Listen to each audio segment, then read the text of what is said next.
Ladies and gentlemen, boys and girls, happy Friday. How you doing?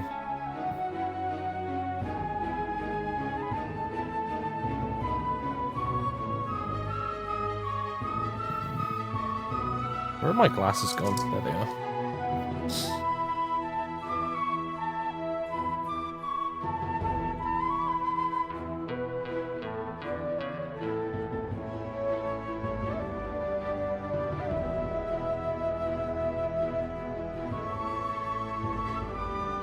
Hello everybody, how you doing? I almost didn't stream tonight because today I came down with a random bout of what I can only assume is allergies, so I'm really,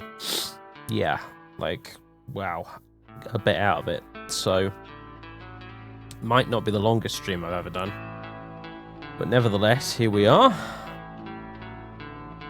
Yeah, I don't know what it is, it just sort of kind of came out of nowhere. God hath struck me down where I stand for some reason today. I don't know why. But nevertheless, here I am. I took some cocodamol and snorted a load of Otravine, and here we are. So,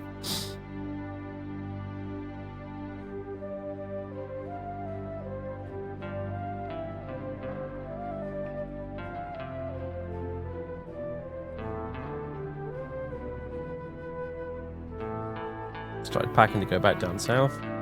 We'll have no internet until the 13th, apparently. RIP. Well, on the bright side, the 13th is when I play that game with, what's-his-face? For the channel. 40k game, that is. So, like, a couple of days afterwards, you'll have a battle report to watch. So that's nice, right?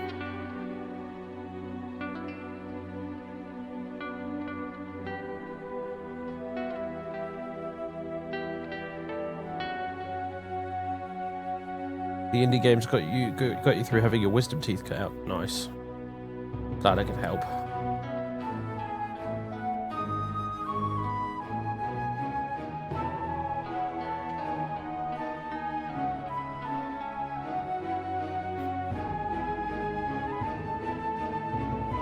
Just absent-mindedly cleaning my glasses here. Okay, there we go. We're good. Right.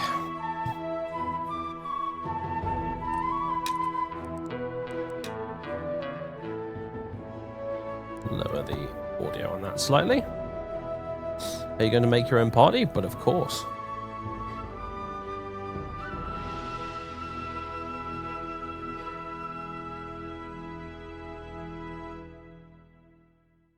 So, ladies and gentlemen, welcome, welcome, welcome. Join me for the stream this evening, where I say to the world, screw you and your modern games. Fuck you! I ain't gonna play any of your modern shit. I'm gonna play a game that was made in 1985.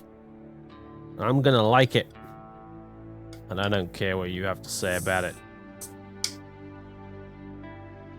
So, folks, tonight we play The Bard's Tale. Tales of the Unknown was the subtitle.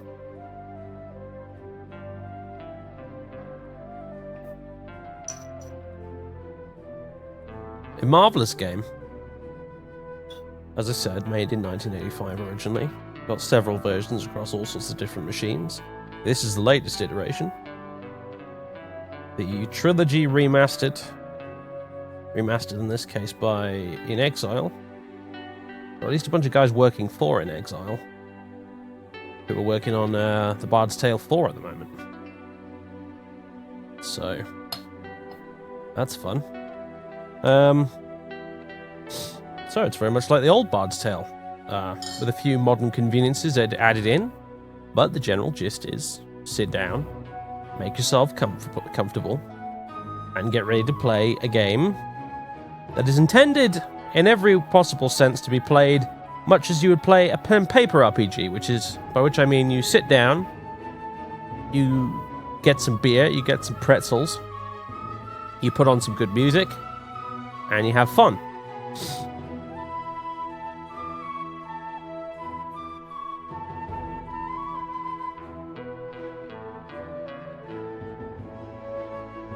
And you use your imagination. Oh, yes.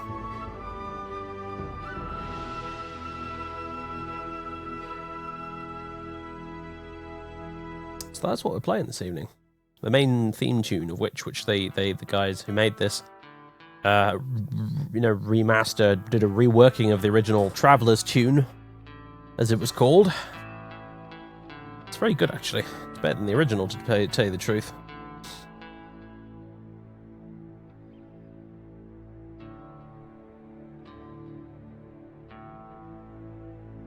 So, ladies and gentlemen, join me this evening for this marvelous game from yesteryear that I enjoy playing very much.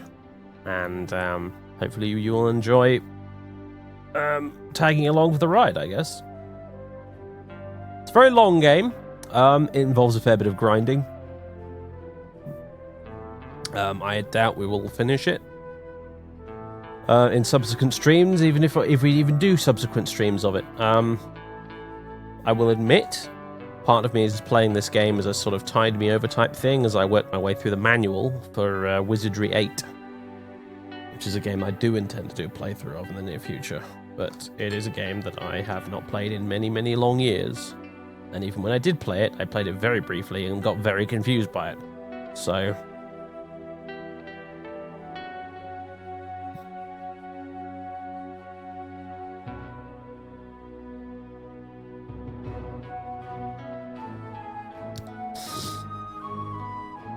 Anyway, I wanted to stream this tonight because it's a very warm, cozy blanket of a game for me. And I could do with a warm, cozy blanket, really. Especially now that I feel a little allergy-ified and ill and stuff, which is not brilliant, but hey. Trying to type with the PS4 controller. I admire your determination, sir. Neil Powling, thank you very much for the 7 months in a row, sir. I want to extend a special thank you, and I don't do it often enough, to you subscriber folks. To all of you for watching, obviously, but especially to you subscriber folks for allowing me to be able to sit here at home in my PJs with cups of tea feeling miserable when I do feel allergified and ill, instead of having to sweat my ass off in a warehouse, as I probably would be doing right now if I wasn't doing this for a living. So Here, I raise a glass to you, dear subscribers, Neil Powling included. I literally raised a glass as I said that, actually, because I have a pint glass right now of, it's a proper one. It's like a freaking flagon and everything. It's got a handle and everything. Of what is this? Folded Mountains Pale Ale. It's American beer. American beer for an American game, so...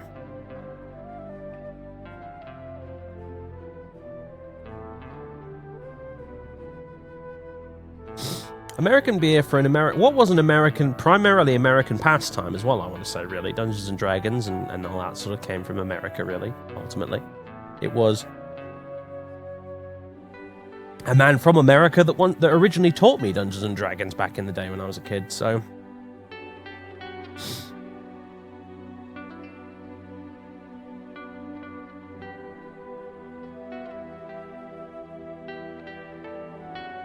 It's alright, the beer, by the way. It's not bad. So, I have forgotten... I have music prepared, because the game doesn't really have much in the way of music, aside from what you're hearing right now. It mostly just plays music when you're in certain buildings, and when your bard is doing a bard song thing. And that's kind of it. So, I have music prepared. And also, I have beer. But I don't have any pretzels, because... I figured you guys wouldn't appreciate me munching in the microphone all stream, so we've forgotten the pretzels. I did have some nice burgers earlier, though, so that's okay.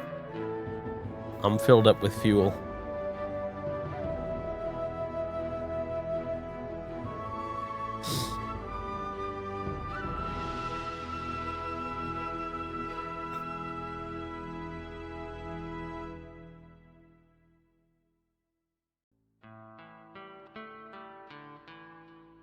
You don't think people would mind? I would mind.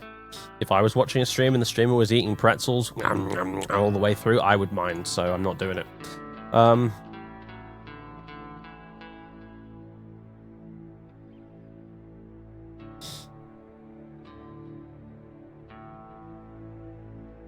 old enough for that. Oh gosh, yeah, I forgot. In America, you have to be like 21 to drink for some inane reason. You can go die in Afghanistan or drive a car, but drinking? Oh, no. I don't know. Strange. Very strange. I mean, but that's the thing, innit? Like, the French probably look at us English and say, what is wrong with you? You're only allowed drinking when you get to 18. We drink when we get to 16 here. What is wrong with you English?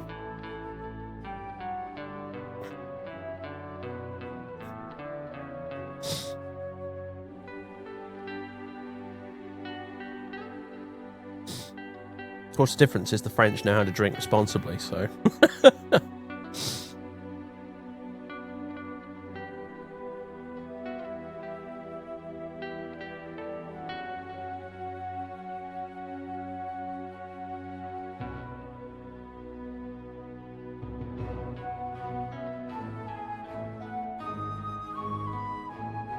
You can star in pornography, but you can't drink.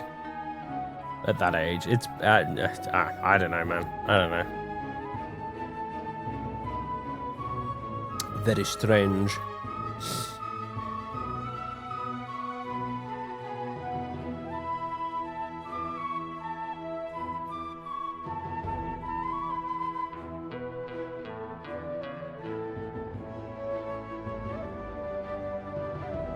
Well, I mean, plenty drink underage here. I was drinking, like, a lot from age 15 onwards, so...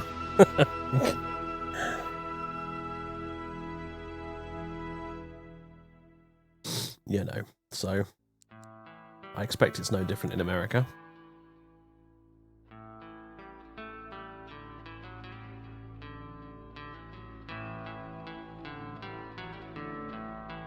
But punch is alcoholic, Cyrix.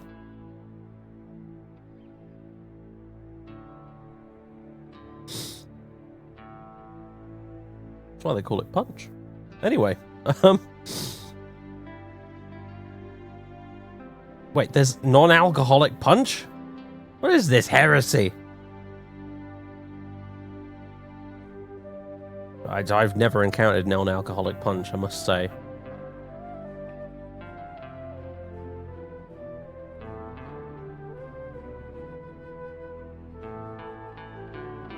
In the States, yes.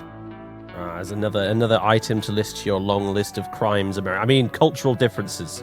Cultural differences. Must be nice. Anyway, let's get on with this, shall we? If you came across non-alcoholic punch, you'd fix it right straight away, yeah. Alright, I have to come out of the game here to switch this over, so... Scene 1. There we go. I've just realized I might need to move the Twitch chat. We'll figure out where to move it to in a minute.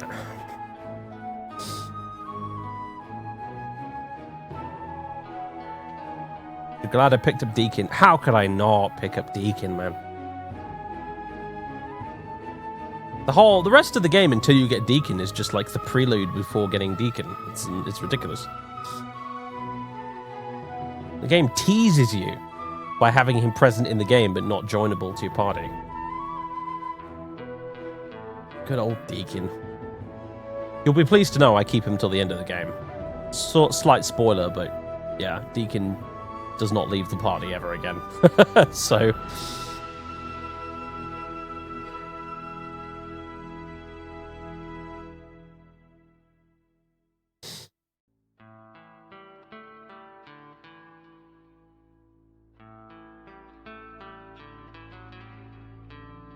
So I understand why Americans call apple juice cider.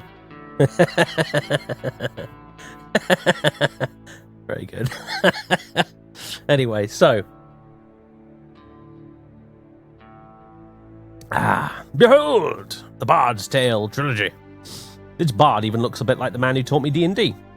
He's my stepbrother's uncle. Lives in Detroit somewhere, I believe. He's English, but he moved to America a long time ago.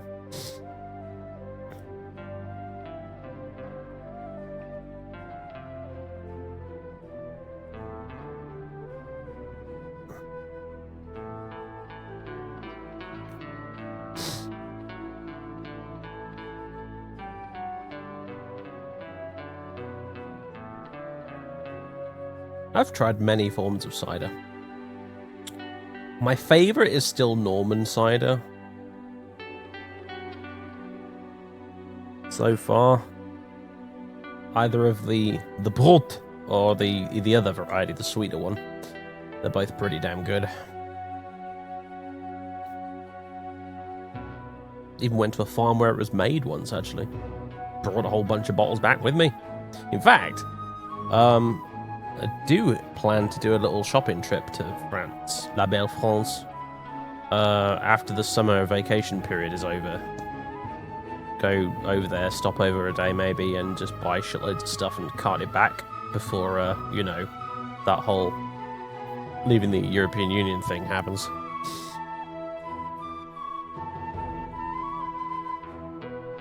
And if I can find some, I'll get some bottles of Norman cider.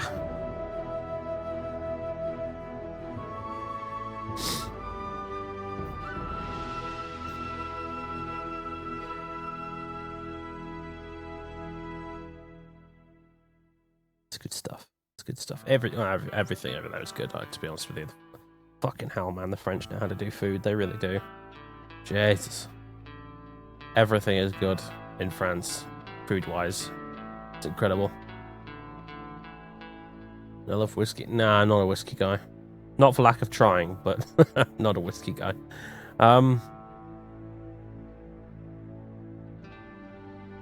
The cheese, the cider, the wine. Oh, mon Dieu! The wine! They even do potato chips, aka crisps, better than us. Do it all better than us. It's actually slightly pitiful.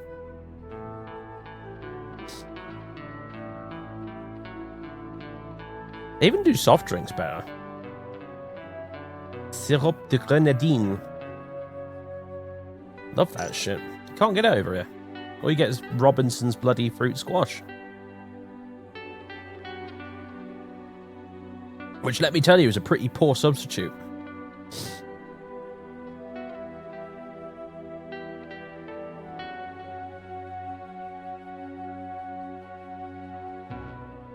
And they do chocolate biscuits that are even better. Like that's hard for me to admit, but the French do really good biscuits.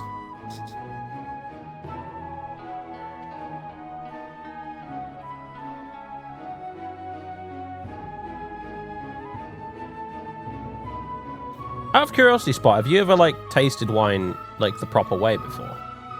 Because I was not much of a wine person until someone taught me how to taste wine properly, and I was like, oh my god!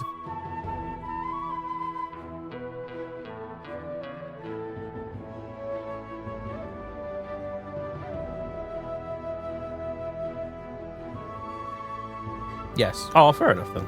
Still. That was definitely the case for me. I was like, wine, I could take it or leave it. And then someone was like, no. This is how you taste wine properly. And I was like, oh my god! The scales have fallen from mine eyes! Proper and improper.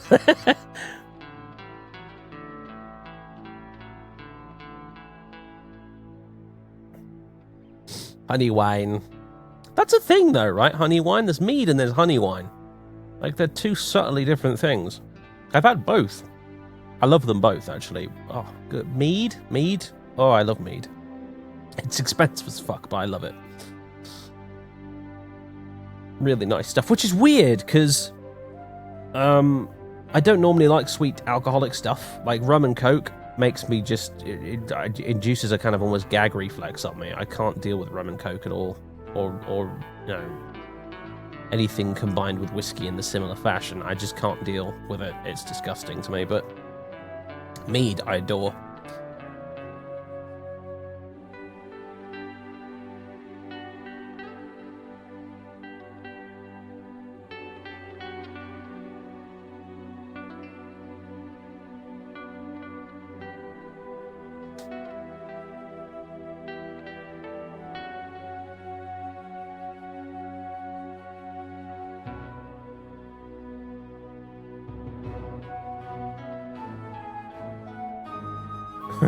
Everything's gonna be more expensive here in Canada. You'll be fine, I'm sure. Meanwhile, like this time next year, I'll be sitting here on streaming at 240p because that's all I can afford. Telling you all about, guys, I caught this really nice squirrel for dinner. Roasted it over the open fire where the oven in the kitchen used to be.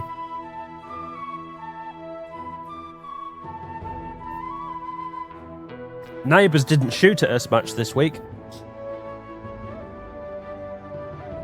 Did nick some of my tins of beans in the night, though.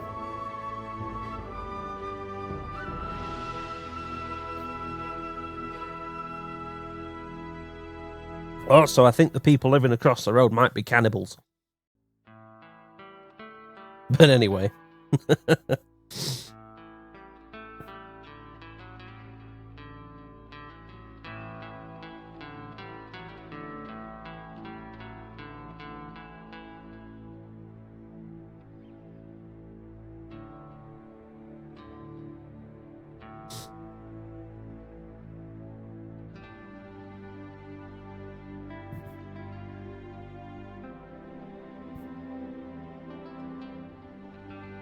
But you know what? My passport's blue, and that's good enough for me.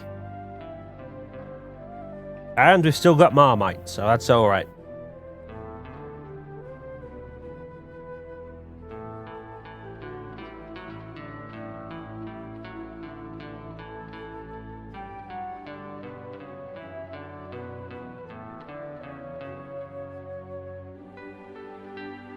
Cannibalism will be the best thing about Britain.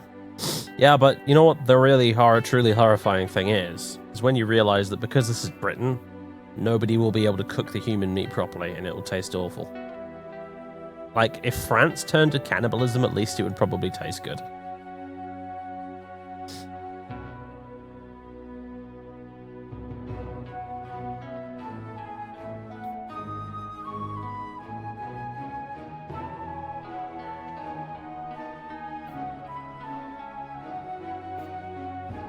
Anyway, enough of this. Let us begin.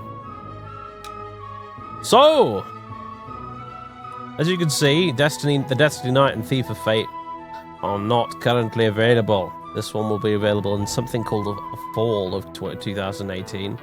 I've heard it's roughly analogous to autumn.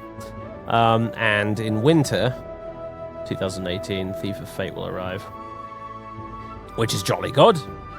For now, though, we're going to be playing The Bard's Tale, the original, the first one, Tales of the Unknown. And this, incidentally, is the album cover type box that it originally came in. It looked just like this. You can even read the stuff on the back. If I lean a bit close to the screen, anyway. They disbelieved my wind dragon. They possessed my greater demon. Now it's up to the bard and its magic fire horn. 6 gallant heroes cornered. First you explored the city, then the cellars and sewers below. Now you're trapped in Harkin's castle. 7 levels conquered and still 9 to go. Challenge your magic skills. Command 4 different classes of magic user. Conjurer, magician, sorcerer, and wizard. Each with unique spells. And the bard, who makes magic with his music. 85 spells in all, but choose well the wrong spell and your history. Bigger, better, just as good. Written in 100% assembly language with over 400k worth. So it's fast, it's big, and there's computing power left over for 3D scrolling, full color mazes, and animated color monsters. Excellent game design. Each level is demanding and different. There are more monsters, mazes, specials, logic puzzles, and magic items than you've ever seen in a game like this before. So it's just as good as you hoped a dungeon fantasy game could be. There's a fire in Harkin's castle, and the dragon is breathing it right at you.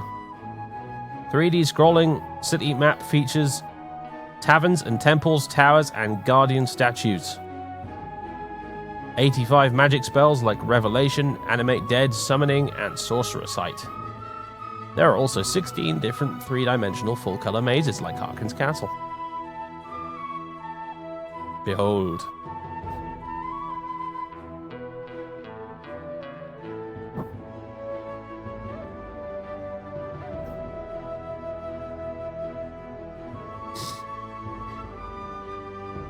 I love back of box descriptions for games this old. They're the best. It's so freaking good.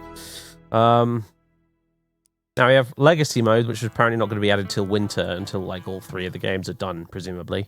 But it would allow you to turn off everything in here and play the game like it played in the 80s, as they say. But for now, we can't turn that off, so we'll be playing it remastered, which is totally fine by me, because it mostly comes down to a few quality of life improvements. For example, all of your party's gold and inventory is a communal thing now, whereas before you had to individually manage it between party members. Like, each party member had their own gold, for example. Also, we have an auto map with a mini map now, so I don't have to get out the old graph paper and a pencil. And also, they basically halved, I think, the amount of grinding you have to do to level up, which is nice as well. So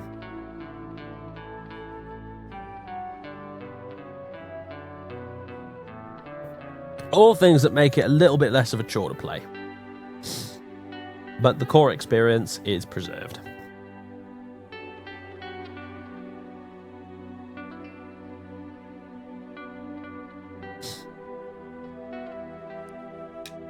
Starting a new game will overwrite your existing autosave. Are you sure you wish to proceed? Yes. Beware the doppelganger monster. It enters your party and looks just like one of your members. Oh no. The song I sing will tell the tale of a cold and wintry day,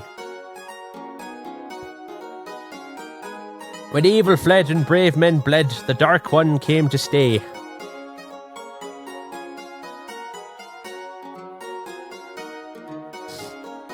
Of castle walls and torchlit halls, and the price men had to pay.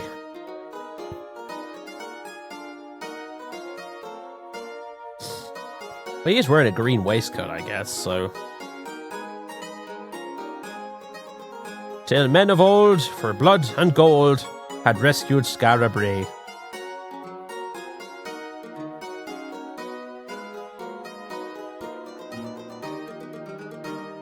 He's a bard, exactly, and he's telling us a tale.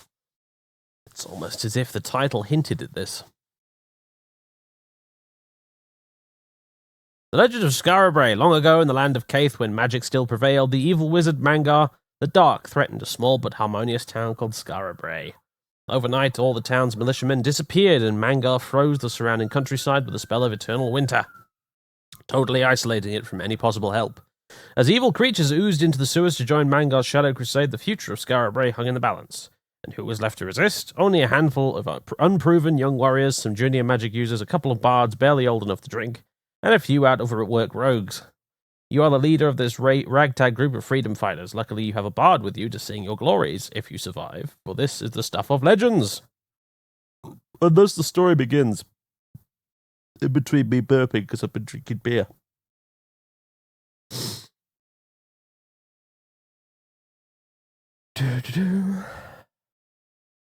Skara Brae, that sounds familiar from somewhere. There's a lot of fantasy RPGs over the years that have referenced Skara Brae because of this game, which is probably why it sounds familiar, because you have probably at some point played a game with a village or town called Skara Brae in it.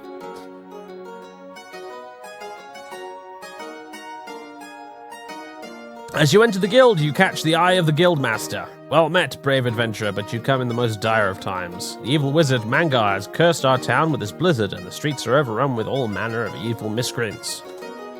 You must help us defeat Mangar. In this guild, you will find many skilled warriors and mages that would join you in this quest. When your party is ready, set out into town. Be sure to visit Garth's shop to the north and equip yourself for battle. He has the finest weapons and armor in Skara Brae, and indeed is the only shop brave enough to open these days.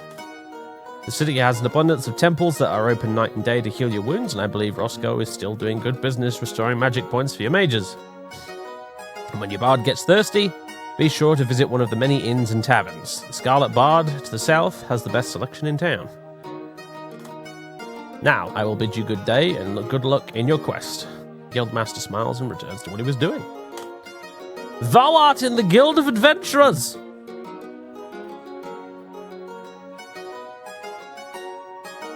Drinking beer.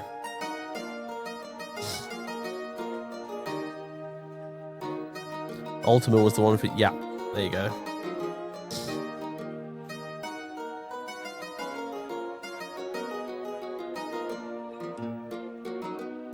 So, create a new member. Male. Half-orc. Warrior. Let's re-roll a few times. Gotta get some good stats here. We're gonna need them.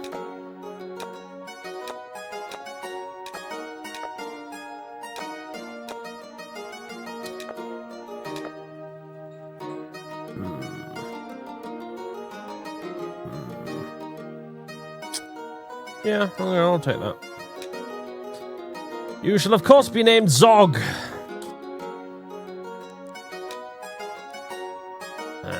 Let's see.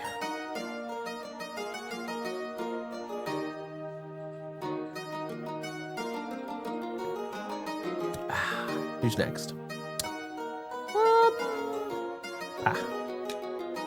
Human? Paladin. Paladins are fighters who have sworn to abstain from all evil and to uphold honor and purity in all places. They can use most weapons and some that no other fighters can. They get multiple attacks at high levels. They also have a greatly increased resistance to evil magic. They can also learn magic themselves, I believe, later on, but I could be wrong. You shall be a paladin.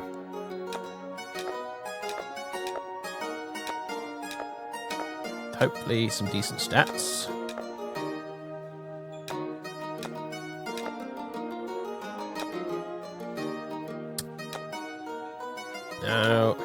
No. Come on. Give me something good here. Oh, that's alright, I guess. Not brilliant. No, the hit points are terrible. Forget it.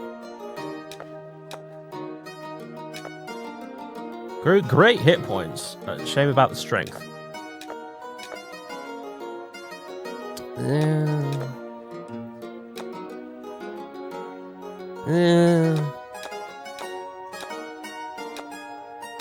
We'll get there eventually.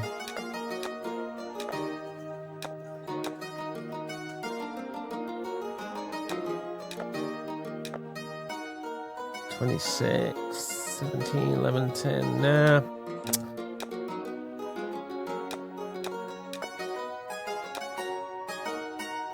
Nah, terrible dexterity. Awful.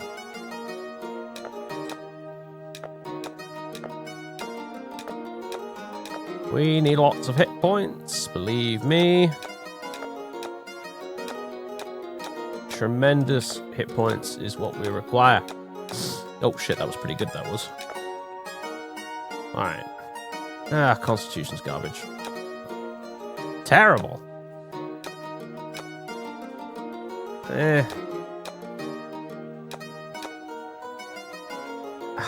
Awful constitution. Always with that.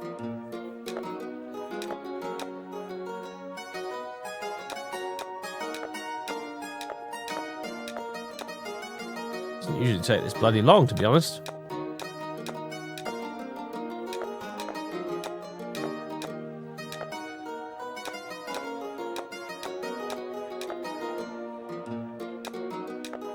Might just have to settle for something that's not great. Oh, there we go. That'll do. That'll do. Enter the new member's name. Humphrey!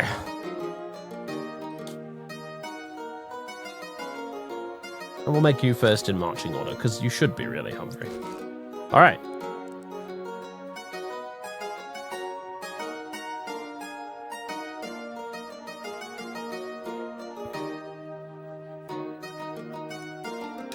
Create a new member. You shall be female.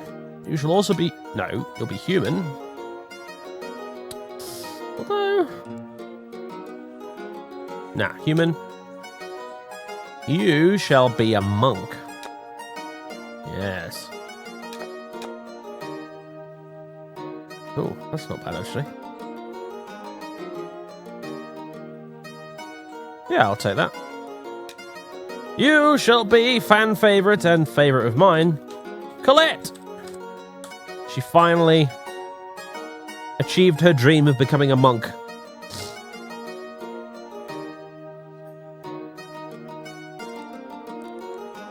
Create a new member. Who next? We need a rogue, so we shall go with a human. Rogue. Something with lots of dexterity. And preferably a shitload of hit points, because I want everyone to have a shitload of hit points.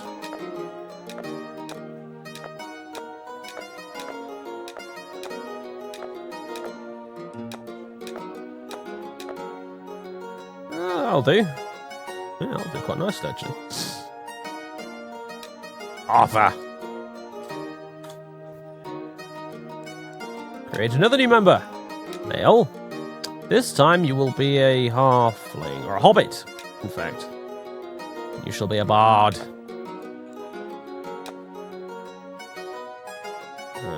Yeah, that'll do, actually. Oh, Constitution's not great, but yeah, it's fine. Lots of luck.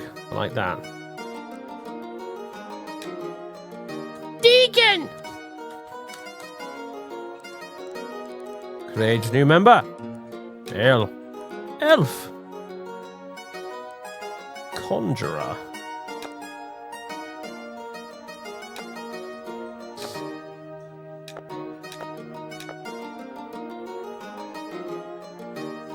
Lots of spell points you want for you. Chop priority. I'm going to be able to get much higher than... Oh, I was a 24 there. Damn it. There we go. Plenty of intelligence and plenty of spell points is what we want. That will probably do. Address. And last, but by no means least, a human magician. It's very important we get lots of spell points for you. Very, very important indeed.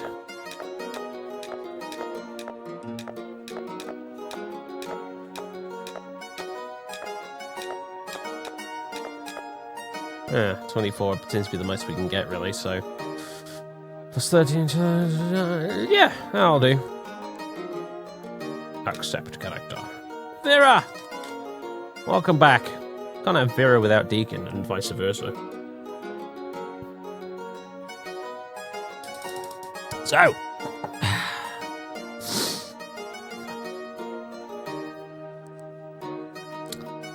there you are! Shall we, more options, turn to previous menu.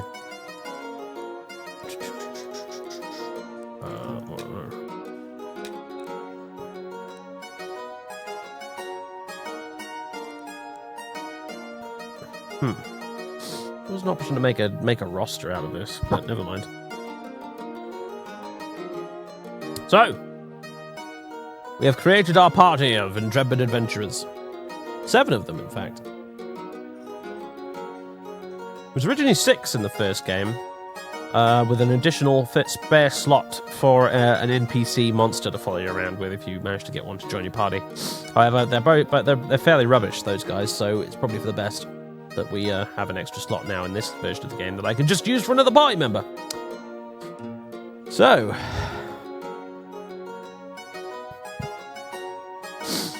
we shall enter the city. Now, we've made our guys here. We can make more party members. We can remove members from the party and add different ones. You could conceivably, in one save game in this game, make several entire parties of adventurers and level them up and what have you, if you wish to do so. The option is there. I'm not going to do that, though, because we'll be here forever if we did that, but it's a thing you can do. So, you have stepped out into the town of Skara Brae for the first time. Would you like a quick tutorial on the game controls before you proceed? For the chat's benefit, I'm going to select yes right after I turn on my fan, because it's hot in here. All right.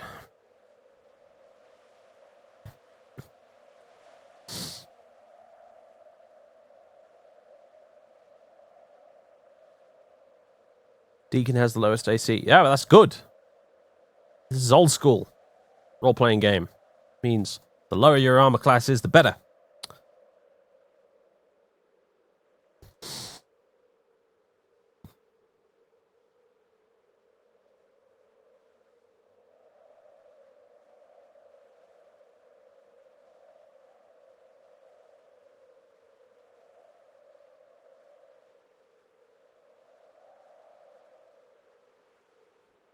So, yes.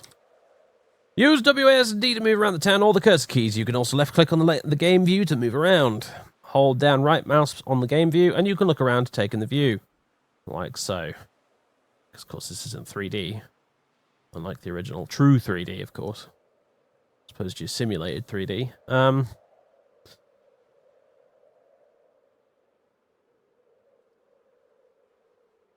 Hold down the right, yeah. There's a pause button on the top left of the game that gives game view that gives access to graphics, audio, and game settings, as well as saving or loading the game. There is an actions button on the top right of the game view that will drop down a ribbon of actions to choose from. These actions are not usable during game events. Pressing 1 to 7 lets you view the stats of one of your party members. If you left-click and drag with your mouse to one of the party member names below, you can change the position of the party. Only the first 4 slots can be hit by enemy melee attacks, and conversely, you can also make melee attacks, if I recall. You should try to keep a slot free so that you can summon creatures or allow roving monsters to join you. Except you shouldn't, because they're rubbish. So, well, summon creatures are alright, but no, we're going to go with a full 7 slots, because we can. I'd rather have an extra actual adventurer than just a summoned thing, if at all possible. For now. Below the game view, totals of your party's gold and inventory items are shown. Any item that is not equipped by a character will go into the communal inventory and is accessible through any player's inventory screen. That is all. Now go and stop manga. Simple as that, eh? So, let's get up that mini-map, which at the moment is not showing an awful lot. There's a house in front of us, which contains the credits. That is, when you leave a house, by the way, you leave with the door to your back. So we're now facing the Adventurers Guild that we were just inside. And I might need to move this Twitch chat, I do realise this. To somewhere it's less in the way. Question, I don't really know where to put it. Guess we could just stick it there. Do no harm there. I bet the screen's not really being used by anything, so...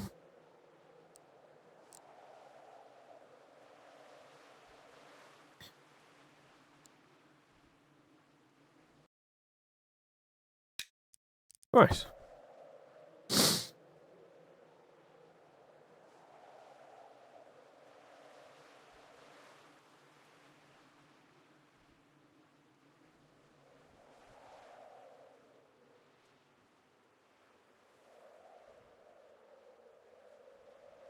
So, we're going to go off and explore Skara Brae, and that's about all there is to it for now. First of all, I'd like to locate some of the main bits. Garth's shop is over here. That's our first port of call. Garth's equipment shop. Oh, wealthy travellers. We're not that wealthy, mate. Humphrey. Buy an item. We shall buy for you a broadsword. And a suit of scale armor. And Zog. Shall buy for you a war axe and a suit of scale armor. Colette, we shall buy for you leather armor and nothing else for now.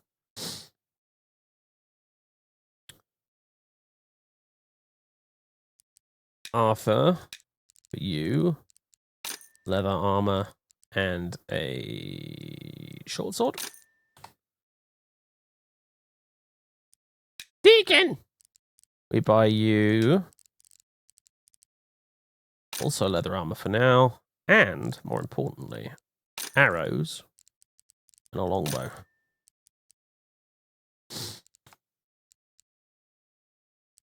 Idris, shall simply buy you a robe.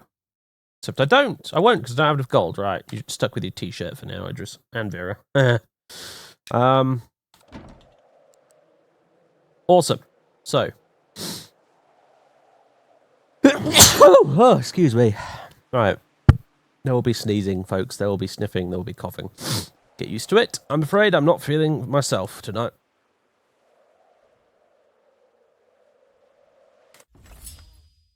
The party finds a lamp. Marvellous. Searching the room, you discover some parchment from the Adventurers Guild handbook. It reads, I'm going to sneeze. One took its sweet time arriving. All right. Explore. Oh, God. Orcs. Right. 7 orcs? Run away. No. No, I said run away. I guess we weren't able to run away. Shit. Attack foes, attack foes, attack foes. Hide in shadows. Bard song. What's the one that heals us? This one. Idris, cast a spell. Arc fire on the 7 orcs. 7 orcs! And Vera, you can cast Vorpal plating on... Zog. Ouch.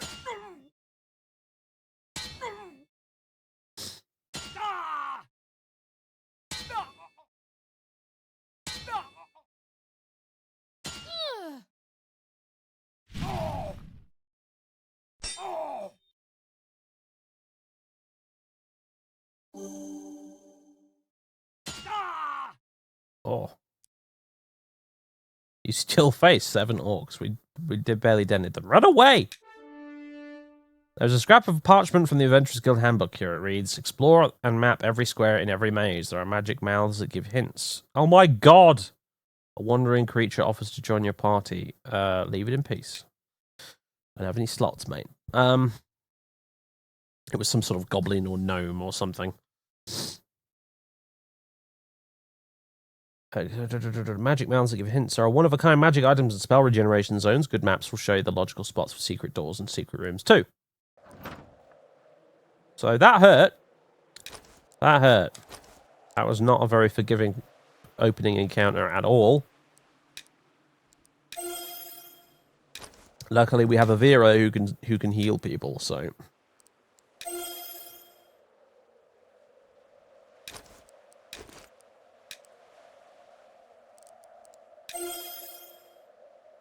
Great, okay. We found another lamp. And an empty house. And a mace, that's alright. A short sword.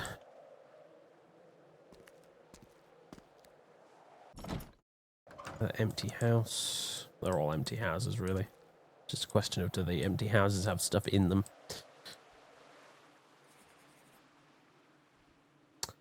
Adventurers Guild. Garth shop. Let's go south.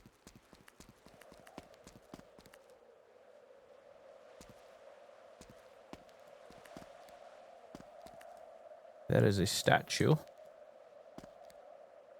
Which we're going to leave the heck alone. There's the temple. I was looking for you. Who needeth healing? All of us. You do not have enough gold. Very well. At least I know where the temple is now. I knew it was to the south somewhere.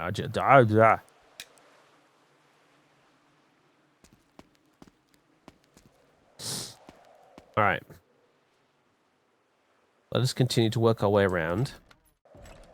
Pick on some small, easier monsters. And eventually level up. 4 kobolds! That I can deal with. Humphrey can attack the foes. Zog can attack the foes. Colette can attack the foes. Arthur can attempt to hide in the shadows. Deacon can use a ranged attack. Idris can cast Arc Fire on the kobolds. And Vera can defend.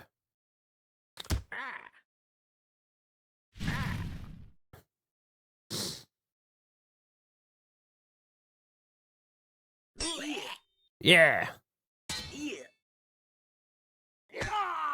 Oh, 1 point of puny damage. 2 points of puny damage. 2 more points of puny damage. And Colette punched a kobold to death. Good, well done, Colette.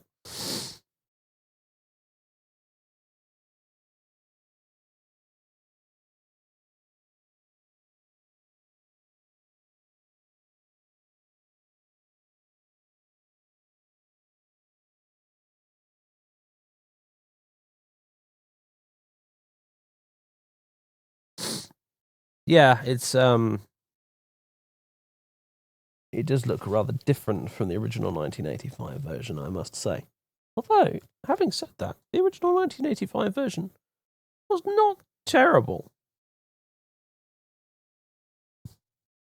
Especially for 1985.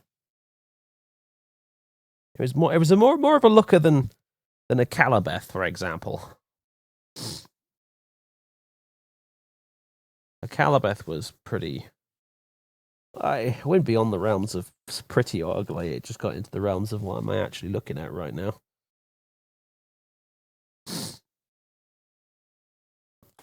You still face 2 kobolds. We shall, in between me wiping my nose here, because, oh my god. Fight bravely. Attack, attack, attack. Attack foes plus 10 because he's hiding in the shadows. And Deacon. Deacon. I think you can just defend for now. Each time you buy arrows from Garth's shop, you buy 10 arrows. We have 9 left, so they cost 130 a pop as well, so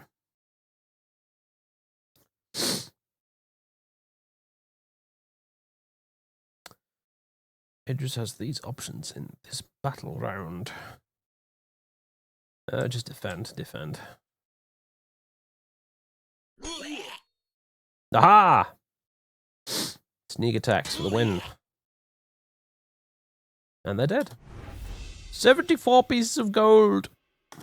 Hooray!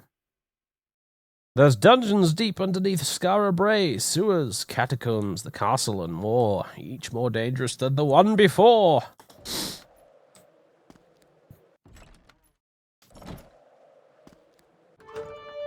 Seven kobolds.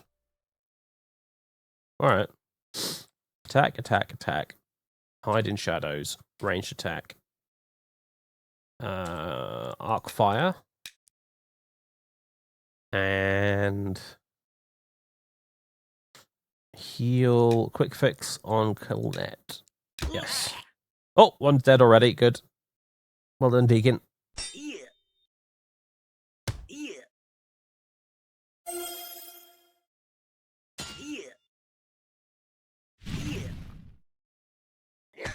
We're getting lots of hits, guys, but we're not doing much damage.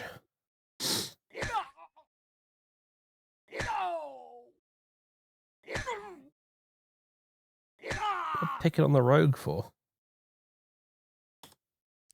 Fight bravely. Attack the foes. And attempt to hide in the shadows again. And ranged attack. And cast a spell. And cast a spell. Arthur. Yes. Hey, Deacon killed another one. Ranged attacks are really good early game in this. Wow, guys. Not complaining, but...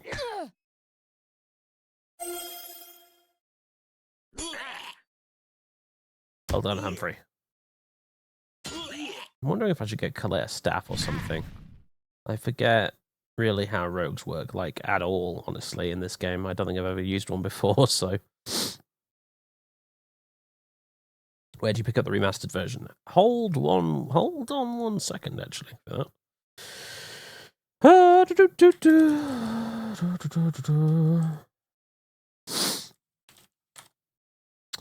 I forgot to do the thing.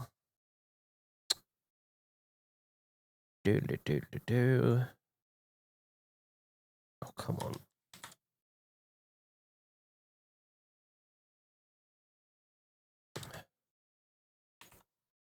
Edit, game.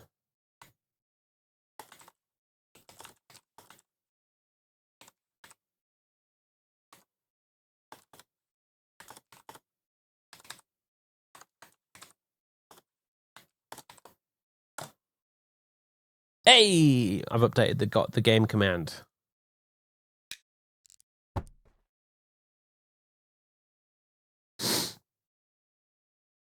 I know that I think you can get the game on Steam as well, but I like to support the nice guys, so I'm putting the GOG link in.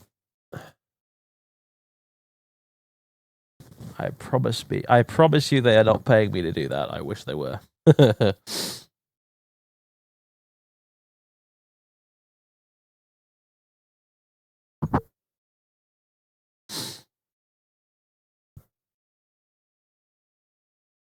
Right. You still face 3 kobolds. Pah! Only 3. Attack. I want to use another ranged attack. No, I don't. Let's try a bard song. Falcontine's Fury. And Arcfire. And quick fix on Humphrey. Deacon has no instrument equipped. Fuck! I forgot to buy Deacon an instrument. Damn it.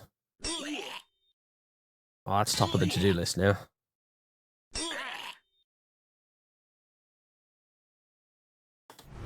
Success! Now we've definitely got enough to buy him an instrument. I say there, Garth. Deacon would like to buy a mandolin. Hey! Also, while we're at it, Idris would like some robes. And so would Vera. They're both getting awfully cold without them, so. Jolly good. Right. Does anyone else need some quick healing? I believe Zog does. Marvelous.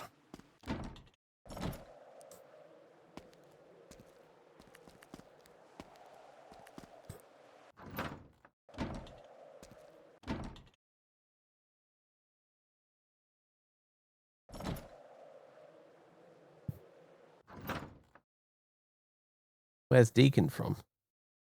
You ask where Deacon's from? Deacon is offended that you don't know where Deacon is from. Deacon is not going to talk to you now. 4 gnomes! We'll fight the gnomes.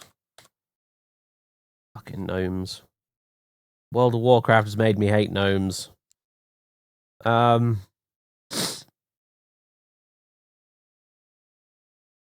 The stupid, cheerful little faces and their anachronistic technology. Pfft.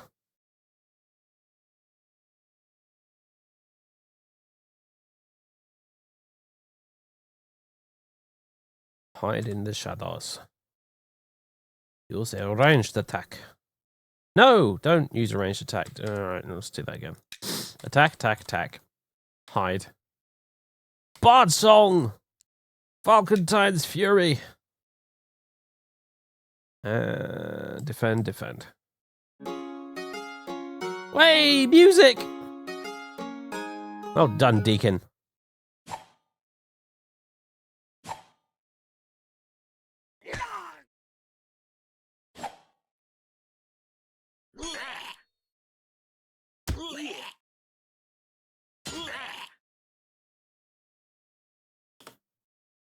We face 1 gnome.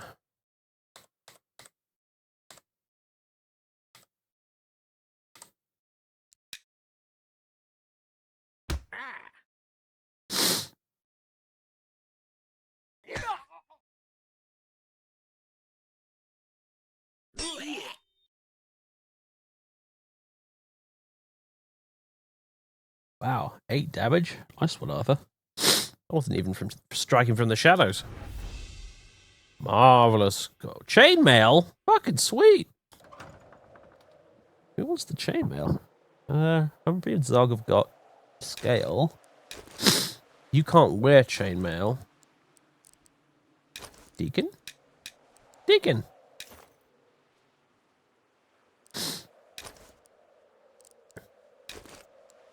We have a spare war axe, I didn't even notice.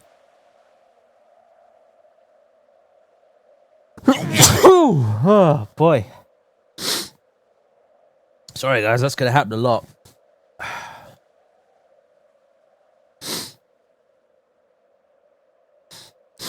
Okay. Oh, boy. My sinuses are a mess right now. A hot mess. What are all the lamps for? Ah, when we visit a dungeon. 6 hobgoblins? Not again, you moan as you face 6 hobgoblins.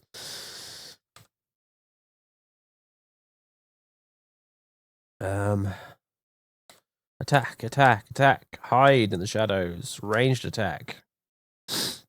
Cast a spell, arc fire. And cast a spell. No, don't actually. Just defend. Arthur attempts to hide in the shadows but is discovered. What else is new?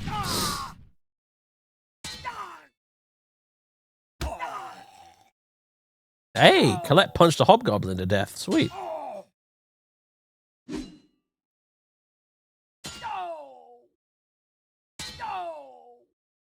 Alright, we're not looking the healthiest right now, but it's okay.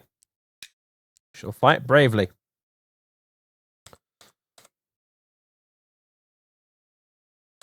Just attack. Ranged attack. I could try and do another bard song, but I can't because it will tell us that Deacon has lost his voice until we go to a pub and buy him a drink. I shit you not.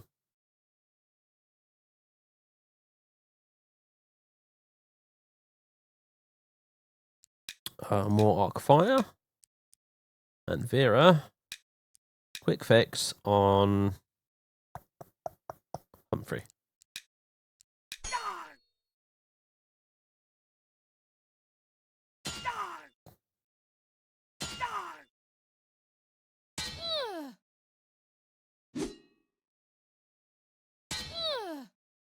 Ouch. Ouch! Hey! Hey! Fight bravely. Attack, attack, attack. Attack. Ranged attack. Arc fire. Finish them. And quick fix on Zog. Oh, well done, Deacon. Well done, Idris. One more to go.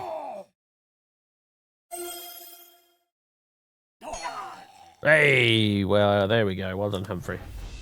200 gold. Marvelous. Skeletons! Alright.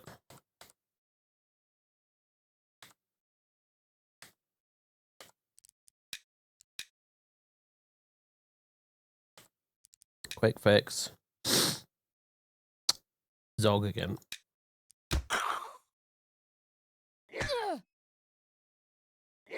Oof. No! Run out of spell points.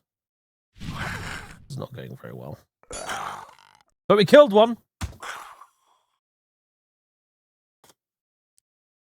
Fight bravely.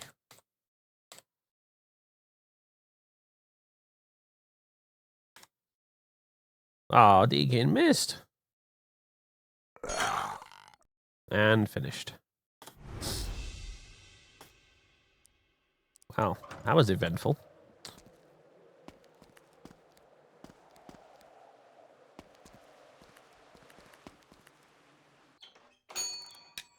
I'd like to sell a bunch of stuff, my dude.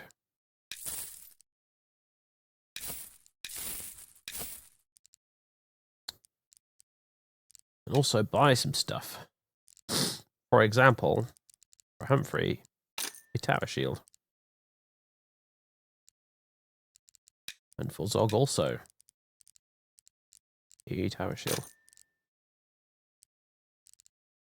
And for Colette, a buckler. And for Arthur, yeah, he's already got leather armor equipped, doesn't he? A buckler.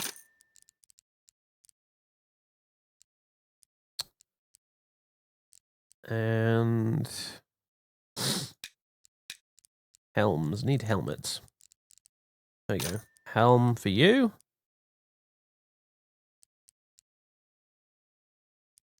And for Zog.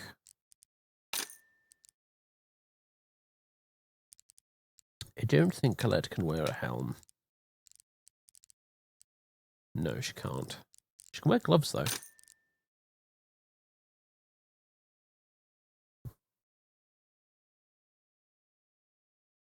Arrows with big old boxing gloves are the idea.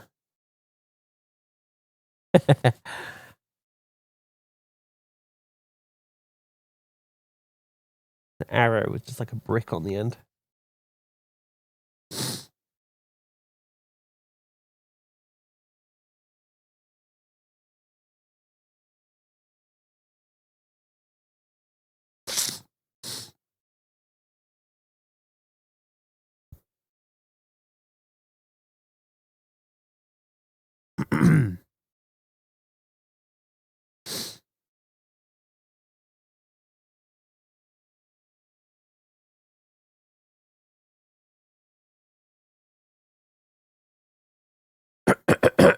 Sorry, I need to whip my whistle here, I think. Let's see. Bottle number 2 of Folded Mountains. Quite frankly, I feel like I need to blow my nose too, but... In fact, you know what? I will. Fuck the rules. I do what I want.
Alright.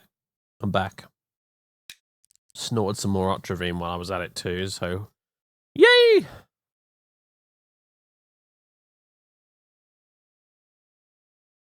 My nose is going to feel like it's been snorting way too much cocaine, but without any of the nice side effects. But it will mean I don't have a blocked nose. At least in the next 5 minutes it will. So, beer!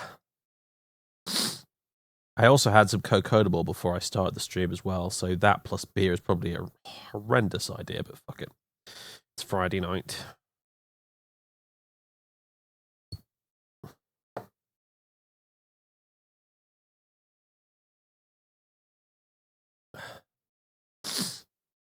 So, screw your Twitch, I have rules. So, okay. Whistle has been wetted. Sounds a bit lewd, doesn't it? Anyway, I think I want music.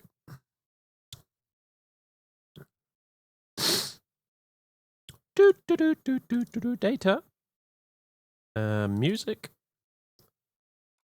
Public. No, not public, actually. Explore.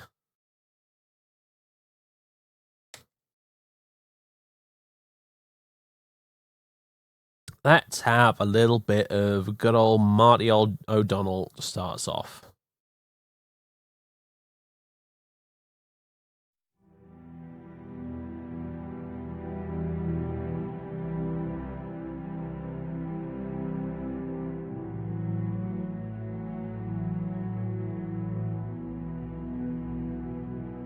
Wait, that's not Marty O'Donnell. Hey! Hey! What are you playing at, media player? Yeah, bastard. Dang.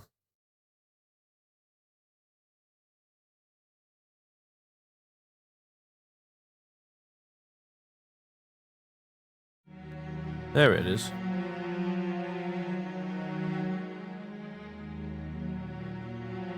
Okay. Continuing on where we left off. So for Colette, I'm gonna buy her a staff. Very, very cheap. So she's a monk, so you would think unarmed combat, but I want to see if she does more damage with the staff for now. So, it was 254 gold left over, which is fine.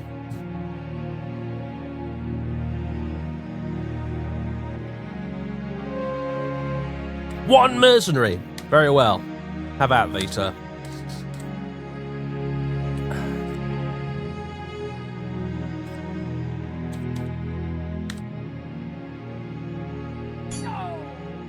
Wow, that hurt.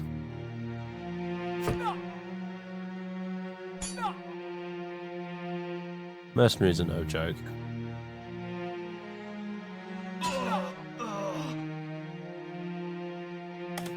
Well done, Zog. Alright. Damn, quick fix requires 3. To the temple! Where is the temple?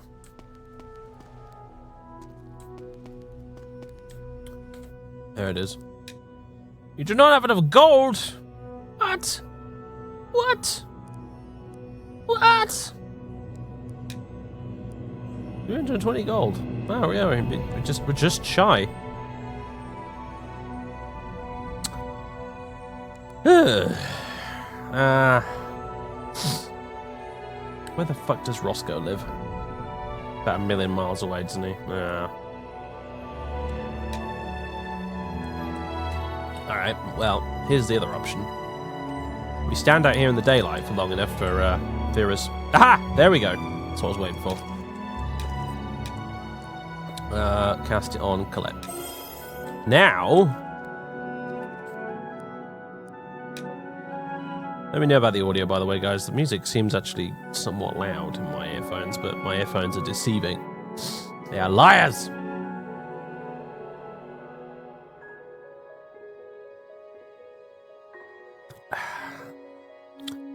As for full heal for some of the party, let alone if someone's bloody died.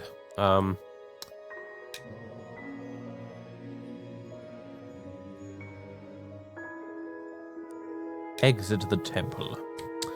Now then.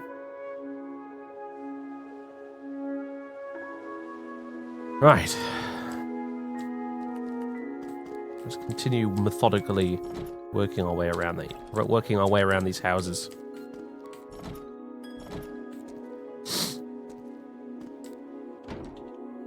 Avoid traps. High level rogues are excellent at opening chests, but when in doubt, use the trap zap spell. Jolly good.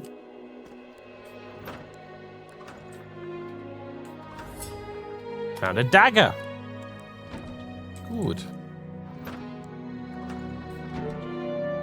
Your onslaught is greeted with laughter. You face 2 thieves.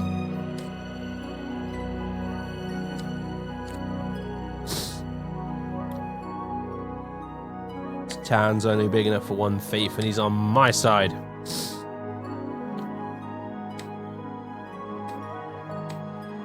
We could do with finding a bar, actually, a pub, ye olde pub.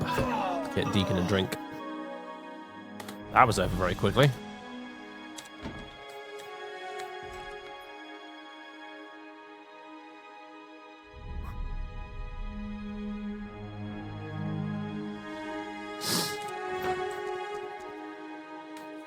Let's have a look at our map. Roscoe's energy. Yeah, he's like halfway across town, if I recall. It might be cheaper to... yeah, it might be cheaper to get him to restore our...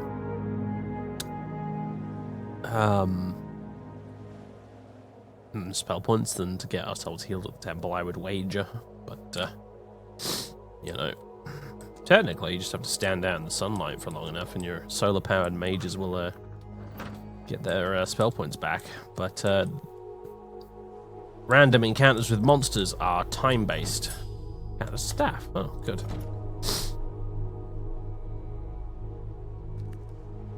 So if you stand there for 5 minutes, you might get attacked by something, even if you're not doing anything. It's not turn-based like a roguelike in that sense. A mace. Torch.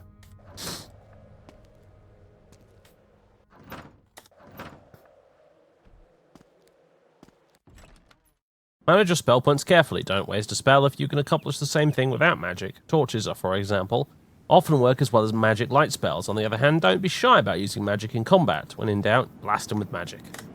That's what I was doing, so... Will there ever be an end to them, you shout? You see 3 thieves.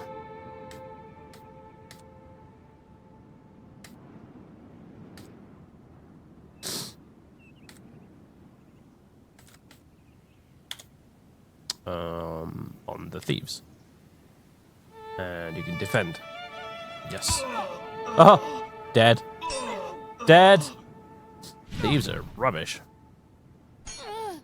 Ooh. Having said that, though... Nah, thieves are pretty rubbish.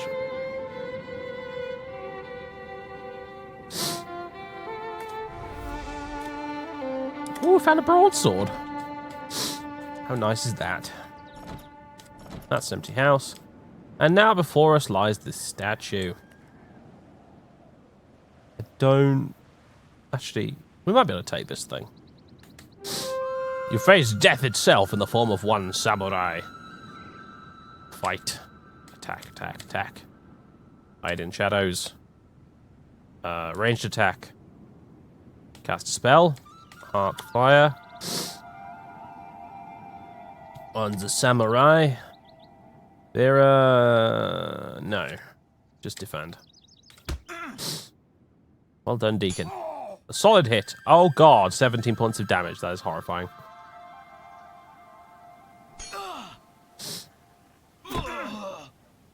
But he's dead. Bit of a glass cannon, that old samurai. Incidentally, samurai, a class you can play in Wizardry 8, which I'm reading the manual for at the moment.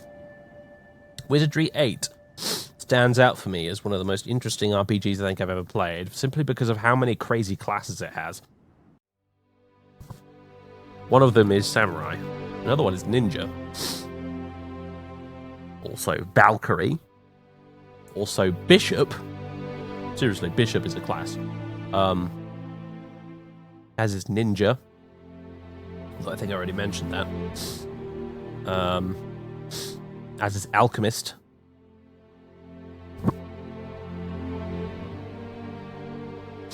Wizardry 8 it's a very interesting game. Very interesting. As I said, I'm reading the manual for it because I tried playing Wizardry 8 many years ago once and got very confused. But I still think it's such an interesting looking game. I'm going to try it again, but I actually got a PDF of the manual on my phone and I've been reading it.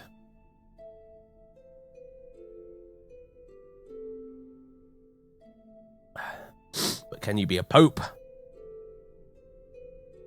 I don't know. You do get a mitre hat though. Like, that's a thing. It's in your inventory and everything. It's part of your starting equipment.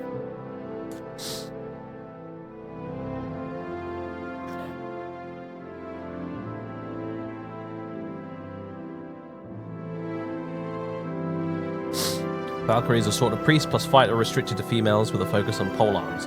Yes, and additionally, it has the innate bonus of if they die, there is a chance they'll come back to life immediately and, you know, fight again.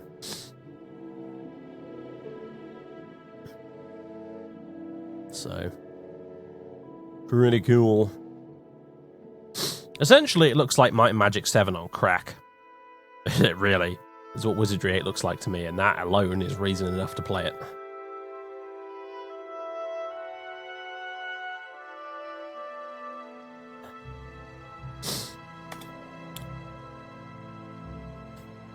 Well, the samurai has been dealt with. Means this is open. The way is open to the pub.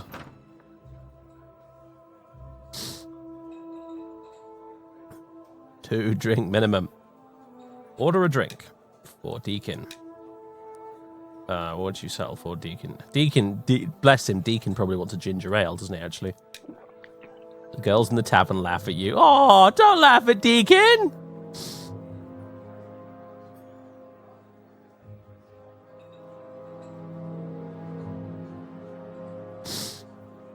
Tavern girls are mean. Talk to the barkeep. Talk ain't cheap, the barkeep says. How much will you tip him? 20. Look for the review board on Trumpet Street, the barkeep whispers. Jolly good.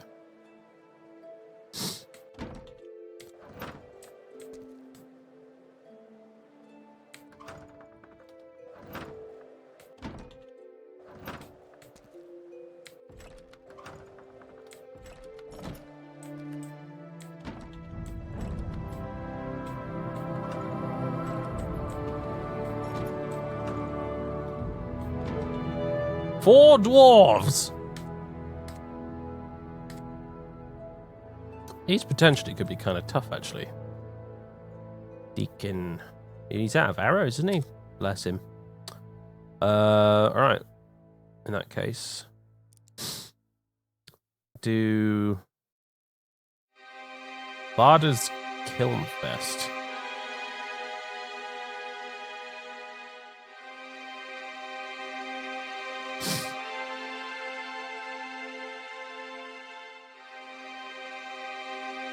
And Idris can arc fire at the dwarves. Vera can quick fix on Zog. Go.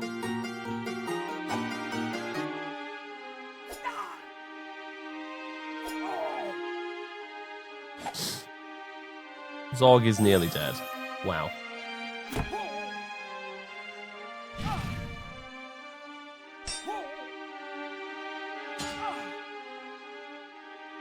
Yeah, these dwarves are made of stern stuff. Attack. Zog can defend. Collect can attack. Arthur hide in shadows. Deacon. Ugh. Defend, honestly. Idris. Arc fire. At the dwarves. Vera. Quick fix. On. Zoggy. Guess.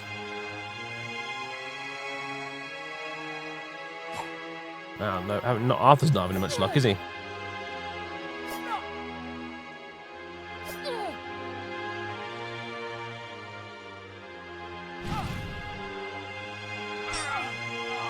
Ah, huzzah! Victory!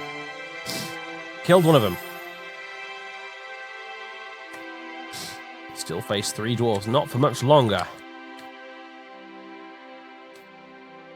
Just attack, Arthur. I've given up on you trying to hide in the shadows. Deacon, defend. Vera, cast. Quick fix on Colette. Yes.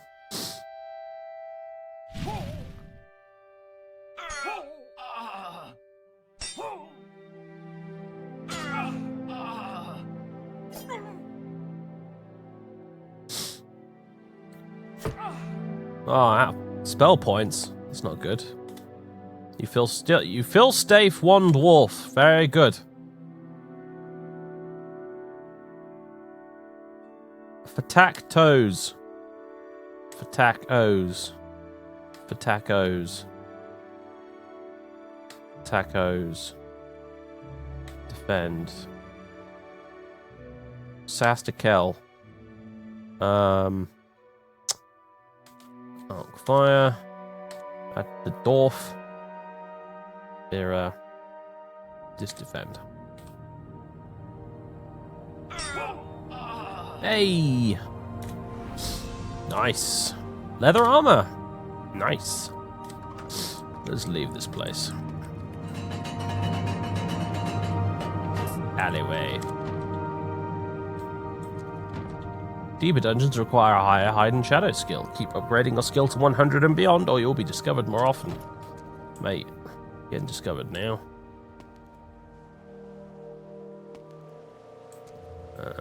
Temple or not to temple? Temple. 90 gold. Fine.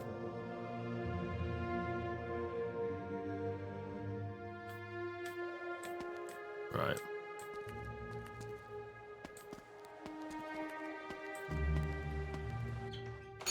Garth's shop. I would like to sell all of this garbage. I would also like to buy... Dog, do you have a helmet? Yes. But you have leather gloves. Nay, sir, you do not. Ooh, gauntlets, though. Gauntlets, though, mate. Gauntlets instead. They're cheaper. Also, Deacon, you need arrows. Humphrey. Gauntlets. Colette. What do you have? You've got gloves.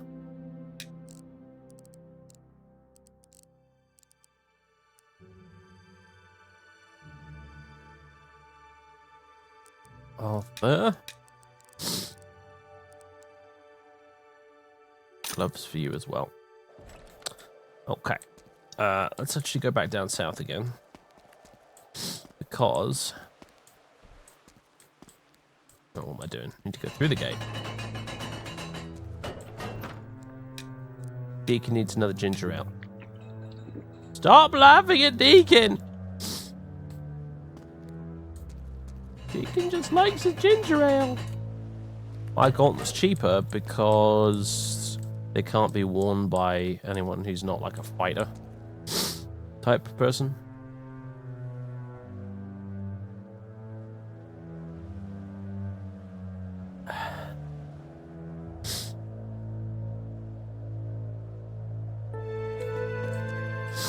Now then.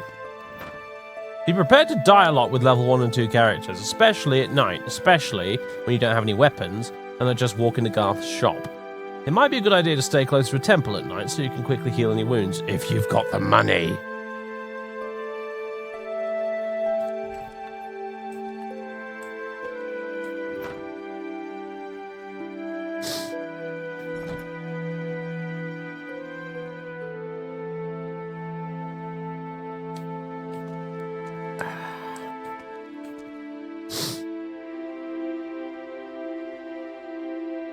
Fucking hell.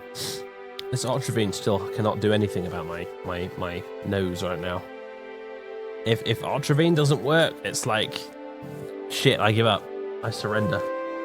Give me blood, you scream as you face one magician! Fight him.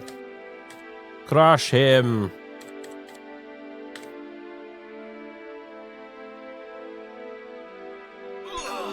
There you go, like that. Thank you for the 61 gold.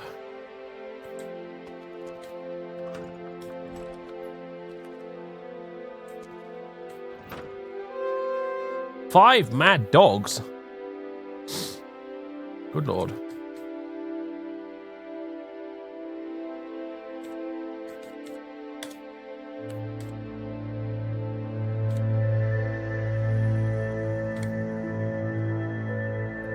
Oh, Deacon, you need to hit with those arrows, man. They're expensive.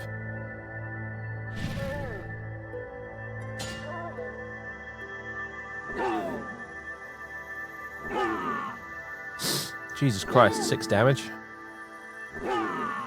Another 6 damage? Right, you guys are going to the fucking pound, at the very least.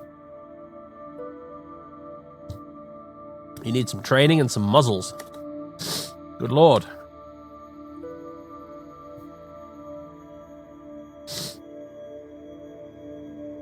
Attack, attack, attack. Attack plus 10.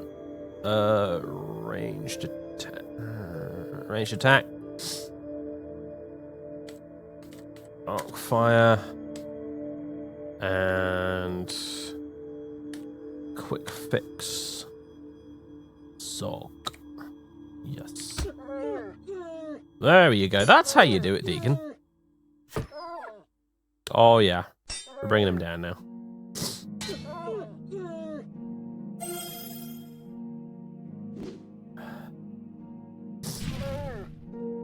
Hey, when Deacon hits with that bow, he hits like a truck. You still face one mad dog.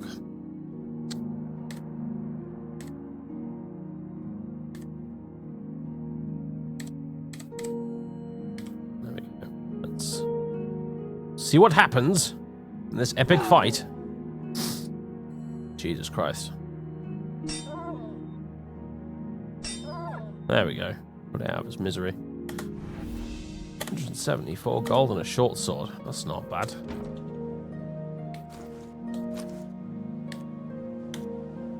Quick fix on Colette? Yeah.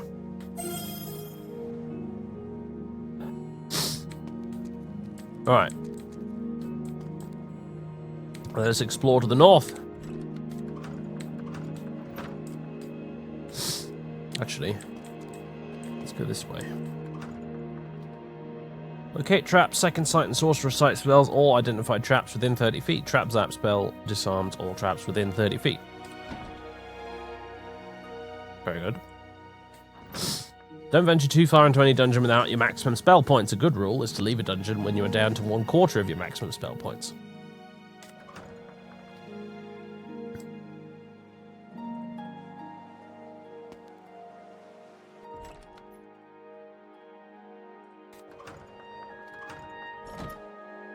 So I've read that tip about trap zap about 6 times. Death and Drek, you curse, as you see 3 hobgoblins. Alright. Attack, attack, attack. Hide in shadows. Attack. No, defend. Arc fire. Goblins. Defend. Yes.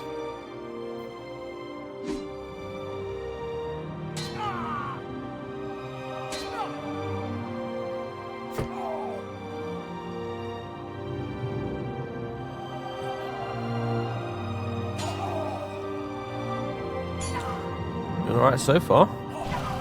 Hey! 1 hobgoblin.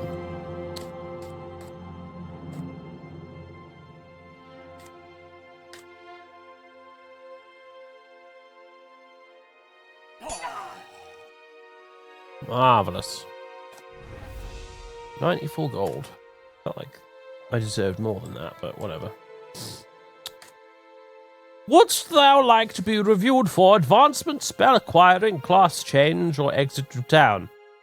I would like to be reviewed on my exiting to the town. Thank you.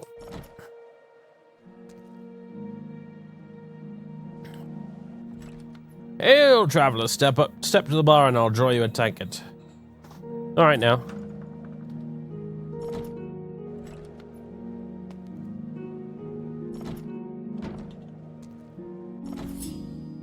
The party finds a staff. Many of the undead monsters are capable of draining experience levels, turning characters old and grey, or even turning characters to stone. Treat the undead with respect. In other words, kill them quickly. Yes, like good old level drain from D&D. Terrifying. Level drain. Horrifying, terrifying. Oh. Level drain's not good. Oh, shit. A skeleton wants to join. But I don't have any slots. What happens if I hit allow? You have no space in your party for another monster next time at the Adventurers Guild. You should leave a slot free for the monsters to join. Nah, but the skeleton would be rubbish, so forget it. Leave it in peace. You're pretty cool for a skeleton, bro. I'll let you go.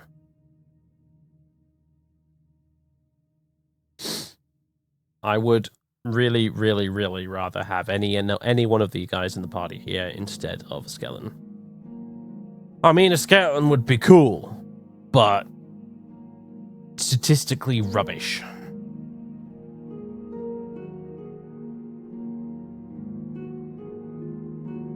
Like, truly awful. So,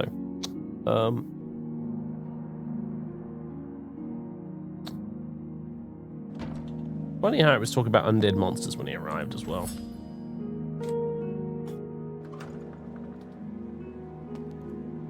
Coincidence? I think yes, actually. Hide in the shadows. Ranged attack. Cast a spell. At the hobgoblins and Vera. Just defend. Yes.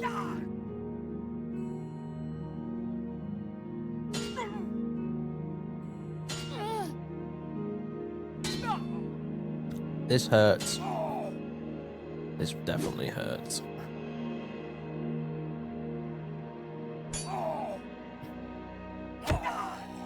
Curse our low dexterity.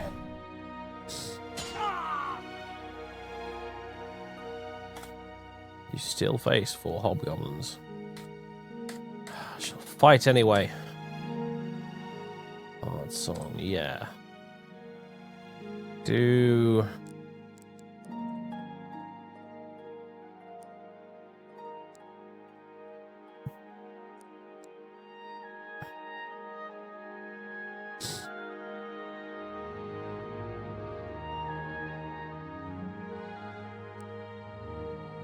Traveler's Tune.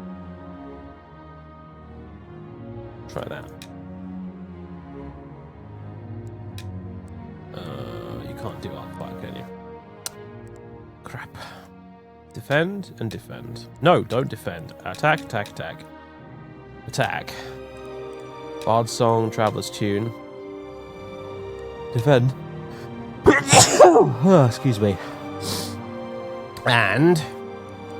cast a spell, quick fix, on Arthur.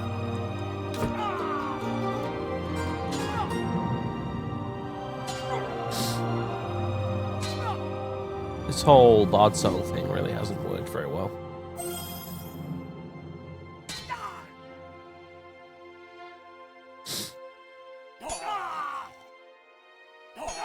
Hey, there we go.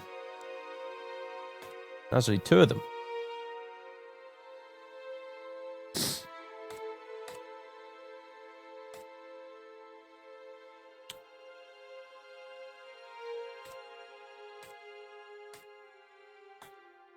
Quick fix on Arthur again.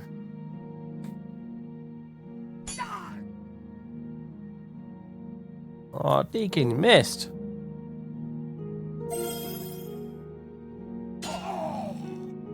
Zog finished off the hobgoblin, and Colette's finished off the other hobgoblin.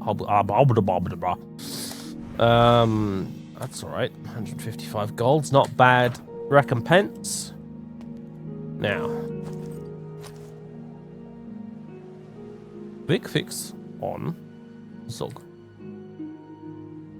But the spell fizzles. No. 3 skeletons.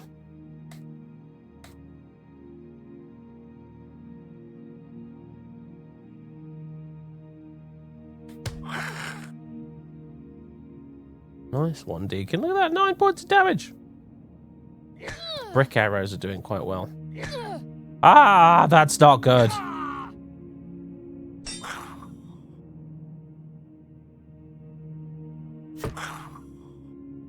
Oh god, Colette's probably going to die. Run away! Where's the temple? I must visit the temple.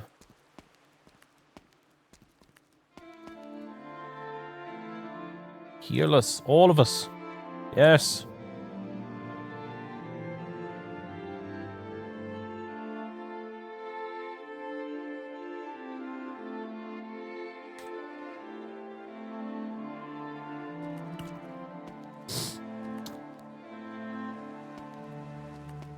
While we're here,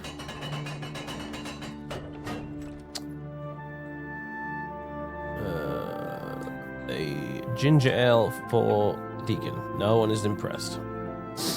That's fine.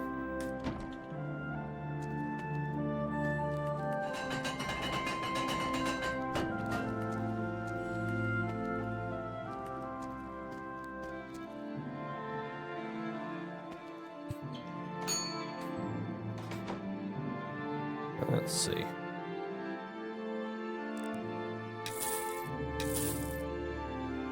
There we go.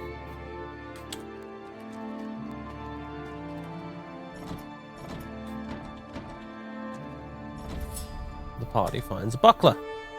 And 3 mad dogs, apparently.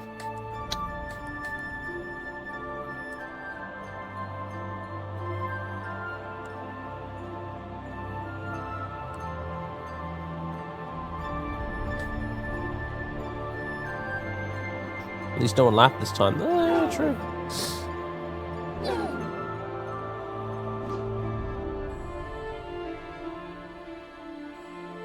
Clad's armor class is not very good at the moment. It's actually the second worst out of the entire party.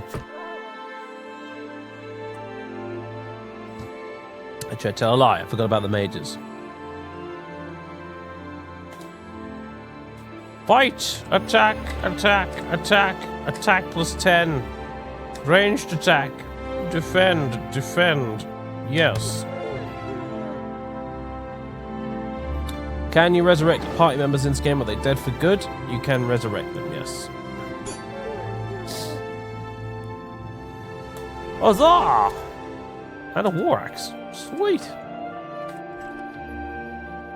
There are no cursed or bad items. Good to know.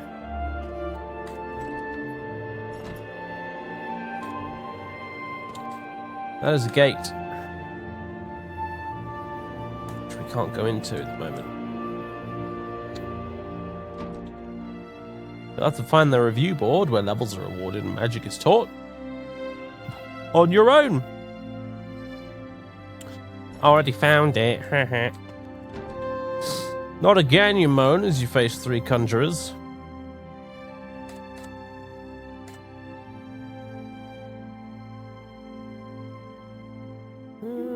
Yeah, just defend. I reckon we can thwack these conjurers pretty quick.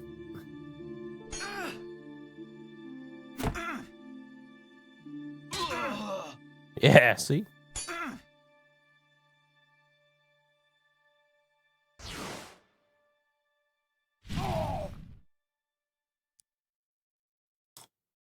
Fight again.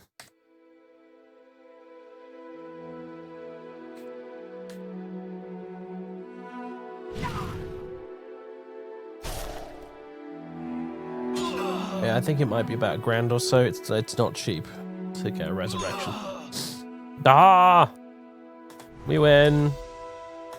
The party finds our robes. 7 no. Not fighting 7 barbarians.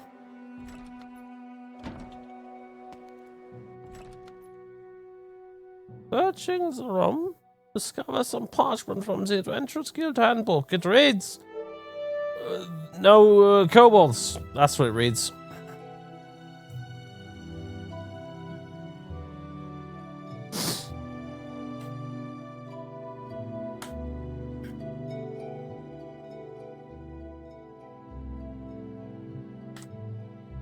Yes.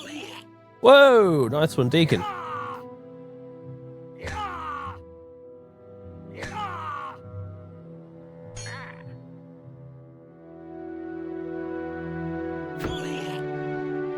When does level up happen? Level up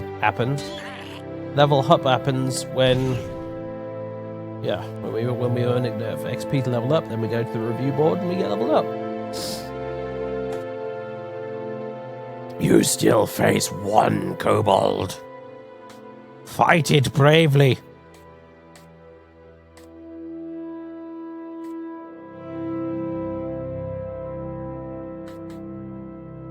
Go.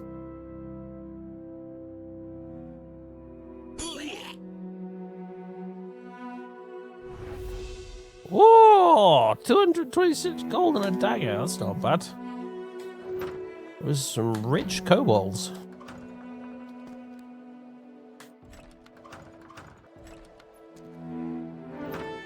Conjurers. Advance towards them.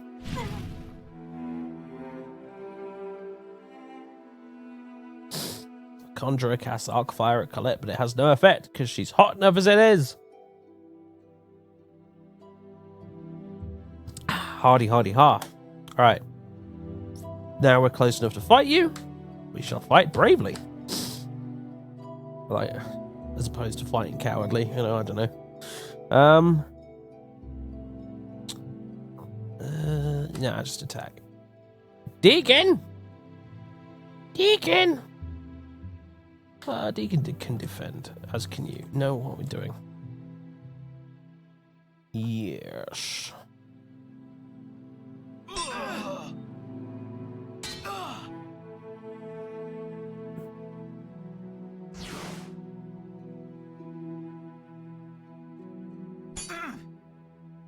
Finish them.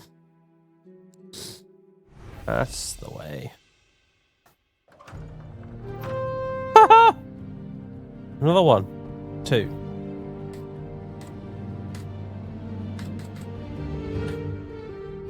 Conjurers. Easy money is what conjurers are.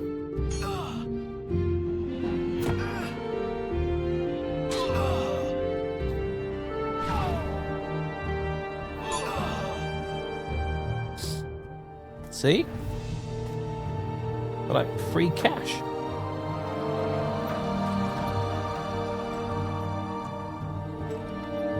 Will there ever be an end to them, you shout. You see 3 magicians.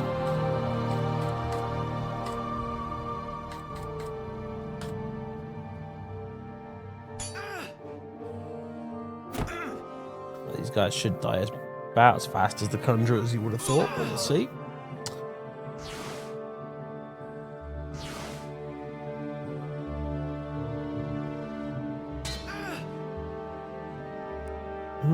They haven't died as fast.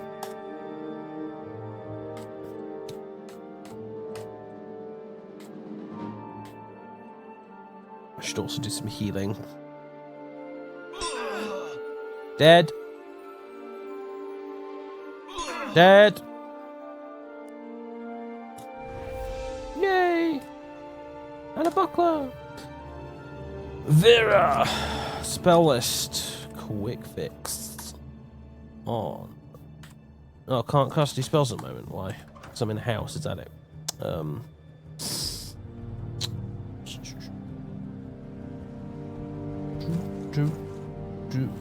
Do.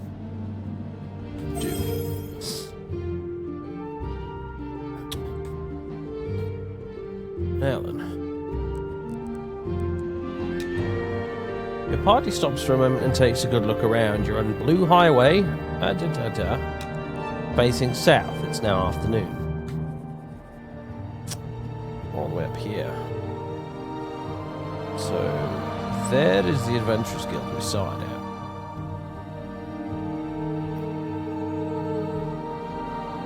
And basically, we're just trying to map out the entire town at this moment in time. Before we go bothering with any of the dungeons, because the game gets quite hard.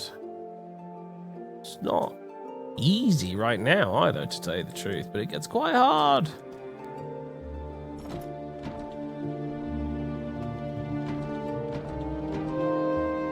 Three thieves?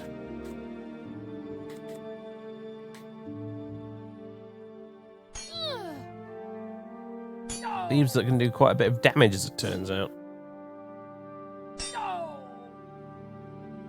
With their shifty eyes.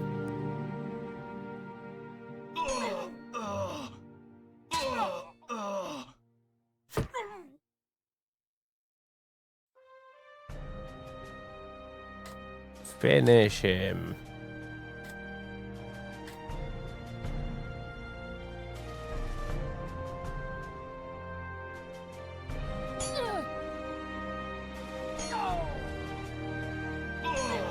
Yeah, I gotta say, like, I'm not like this with stuff in general. But with Monty Python, I make the exception, and ultimately, with any person out there in the world I come across, the same rule basically applies. If you don't like Monty Python and the Holy Grail, we can't be friends. We just can't. We are fundamentally incompatible on a very basic level, if this is the case.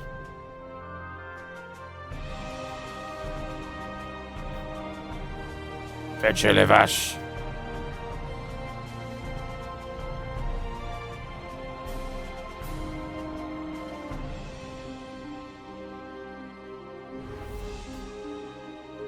$173 gold and a lamp. Shame it's not a magic lamp. That would be awesome. If your spell points aren't recharging fast enough, go see Roscoe. But be prepared for electrifyingly high fees. Yeah, I don't actually know where Roscoe is. It's around the town somewhere. Actually, we might find him if we go down this way. 7, oh god. No, run away.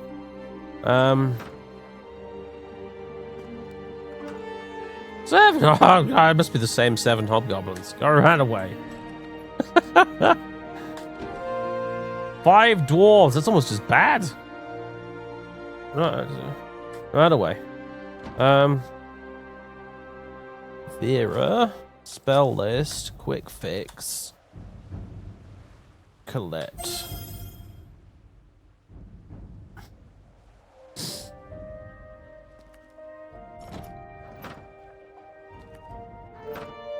Conjurers, advance.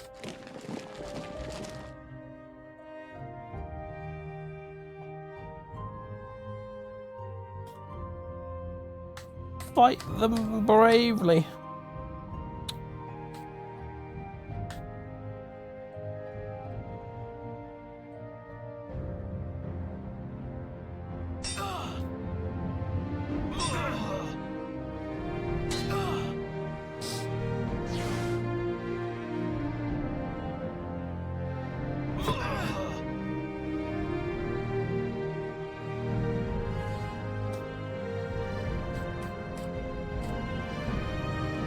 Nothing particularly brave about 7 people ganging up on one conjurer, I've got to be honest, but we will fight him bravely nevertheless.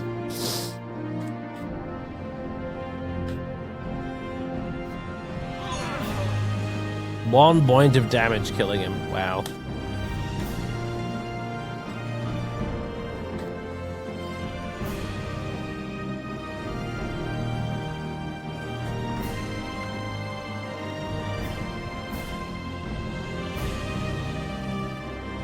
Interesting, the houses have doors on both sides. Of course, in the original game, the houses had doors on every side. Just because that's the way it was drawn in the engine.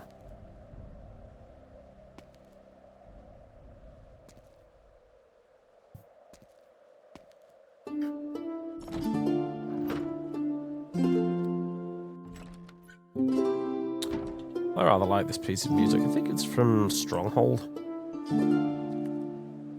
Stronghold's a good game.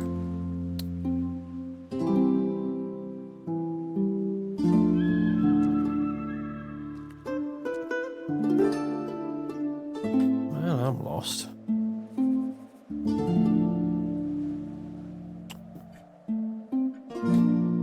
I'm gonna run around looking for Roscoe's tower. Somewhere. I see a temple. There it is. Finally. Who needed the spell points restored? Ah, I mean, I need to play some Ultima. All this ye olde needeth language. Good sir. Stuff is making me feel very nostalgic for Ultima.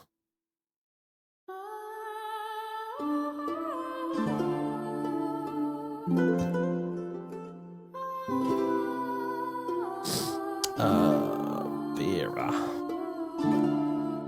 180 gold. Sure.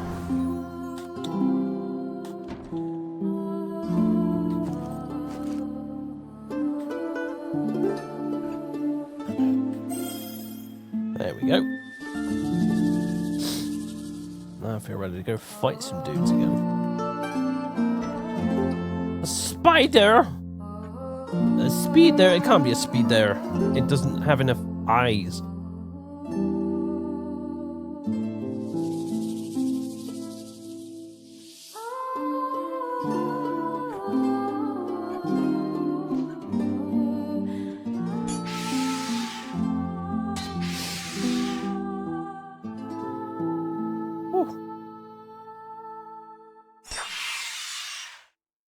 Well done, Arthur. Well done.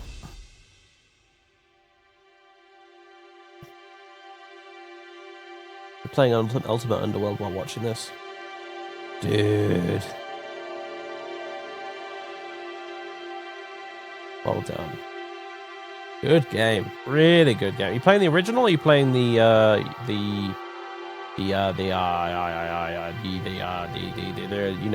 remaster in Unity?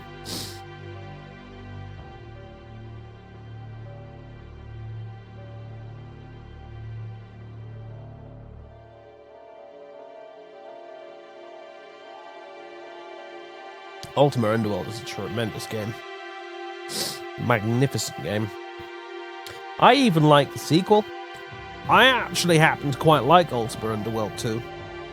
Most people don't, but I do.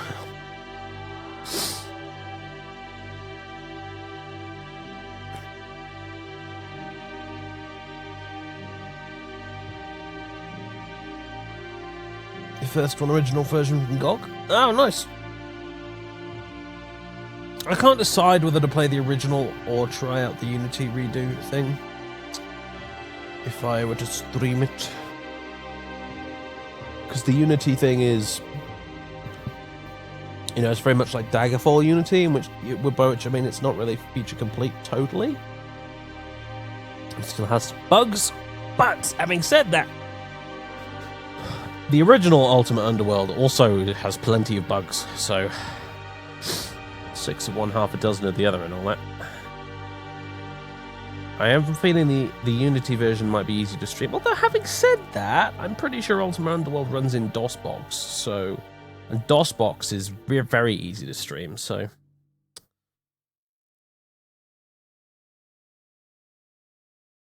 Just hard as anything. Yeah, true. I've not played much of it myself, I must qualify that statement. But I have watched a full playthrough from start to finish of Ultimate Underworld 2, and I thought it was rather good, actually. Ultimate Underworld 2 has some amusing characters in it, shall we say. Just a neat concept, actually, in general, for the whole thing. Very imaginative with what they had to work with technology-wise in the day.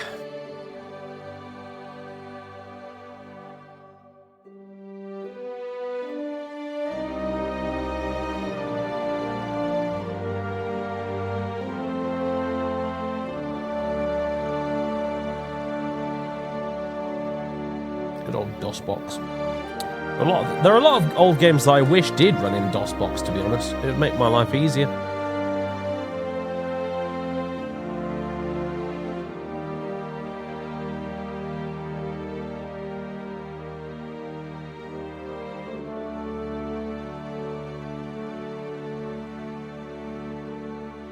Using the "you just defeated a monster," so yeah. Yeah, if you're on this screen, it won't throw any more timed encounters at you, so you can take a little break.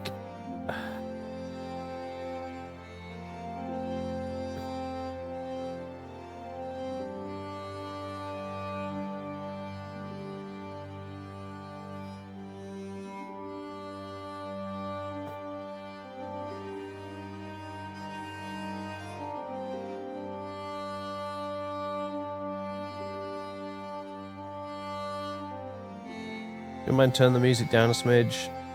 Voice is getting drowned out. You see, I asked everybody, how is the audio? And I got the standard, oh, it's fine response. I will turn it down for you, sir. Hold on.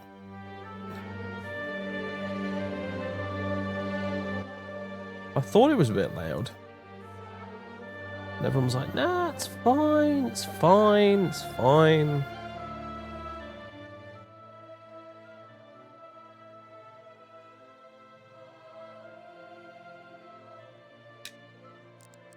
There we go.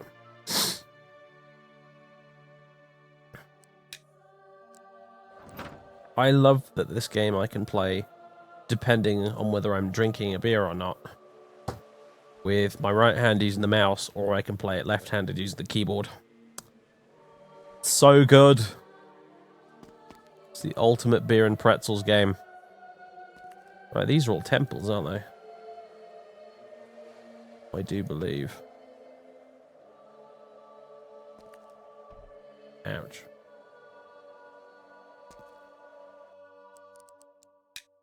$75 gold. Fuck it. Alright.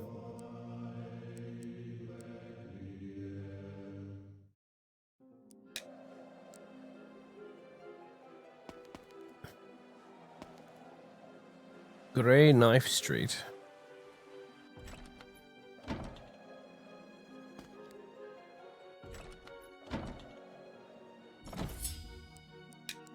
A dagger.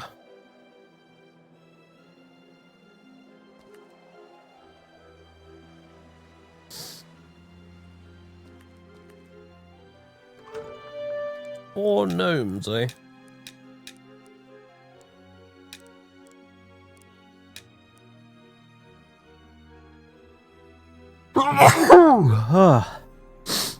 That one took a ride. Time. It took its what? Sweet time arriving.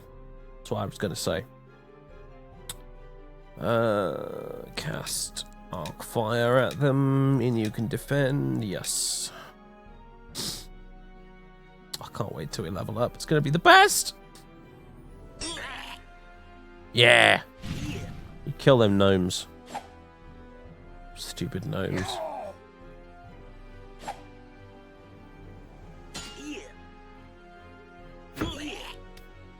That's the last of the beer. 2 points of damage.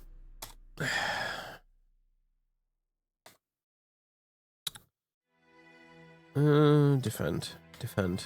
Defend. Yes.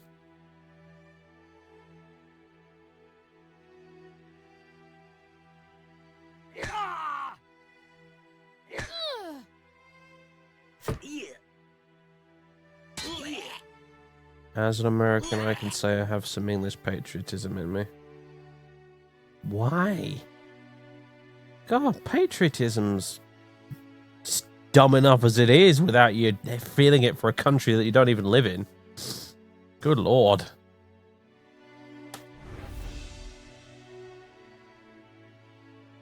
So much idiocy is accomplished in the name of patriotism, my goodness. Anyway, let's not do politics. Let's do staffs, apparently. And daggers.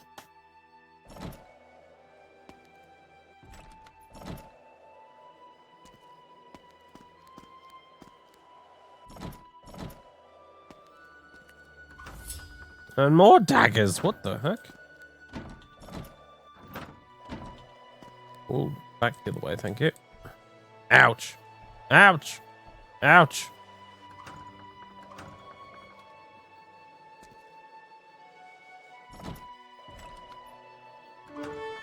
Three kobolds? How about thee?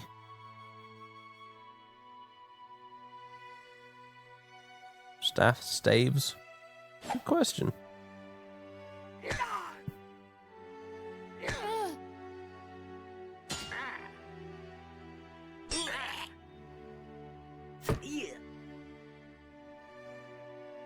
Well, it's fine if you like England, but I mean, I like France, but I don't feel patriotic for France. What a weird concept. Murder these kobolds, damn it. Murder them. without guilt or remorse. We require their treasure. Oh, 1.2 grand now. That's pretty good. There you go. Also, it's getting dark. We need to return to the Adventurers Guild. Ooh.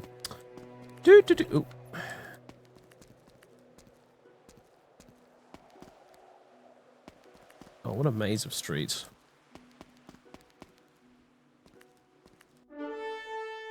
Three Jade Monks. Could they be a pushover or could they be nasty? It's difficult to say. I'll chuck a ranged attack in there just for good measure. And some arc fire as well. Never mind, they're pushovers.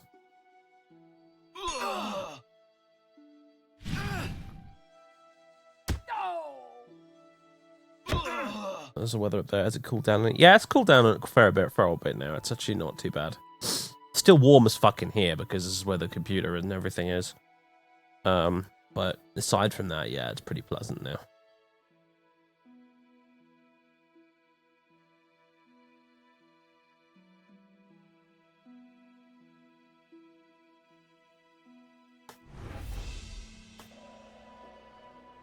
Only 28 gold. They're also very poor in addition to being pushovers.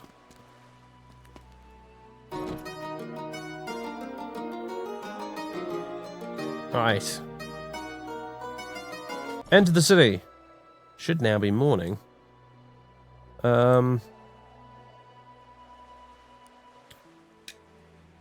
It's early morning, indeed. There you go. If you go back to the Adventurers Guild, it resets the day. So... Now, I can't remember if Deacon's had a drink or not, so let's go get him a ginger ale. By going the right way for stars would be good. I'm going completely the wrong way.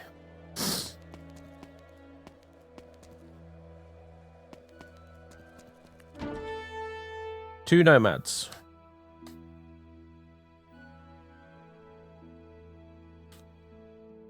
Reckon we can take him.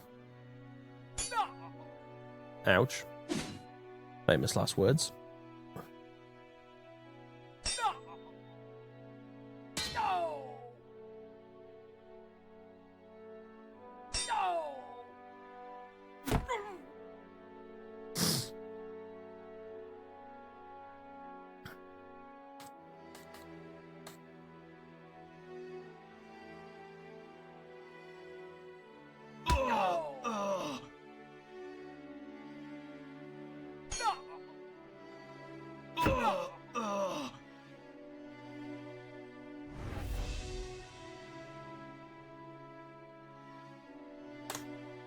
Right.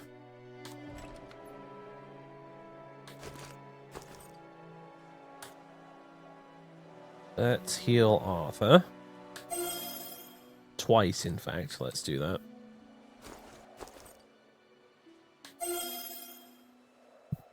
What? Just healed myself, one idiot. Waste of spell points.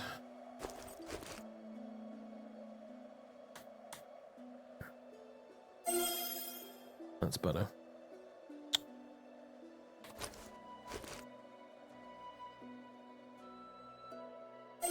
Sock as well. There we go. All right.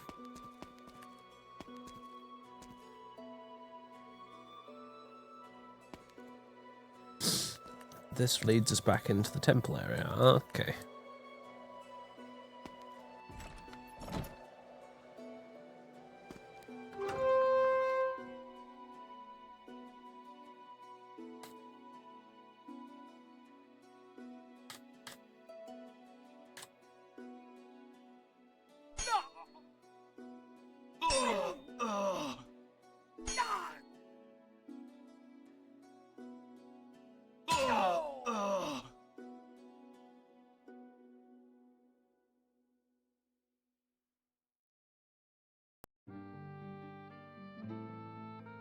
Maybe patriotism is a strong word. It kind of is, really. It's not read like redneck levels of stupid. I just feel good about my heritage and my people. I mean, that's fine. I mean, personally, I've never held much stock in that whole concept because I think quite often people take refuge in things like patriotism and ancestry and stuff like that because there's nothing interesting going on in their actual life, and therefore they end up clinging to stuff like that to try and find some sort of meaning in their existence. I'm not saying that is the case for you, and I'm not saying that is always the case at all. It's just quite frequently it seems to be the case.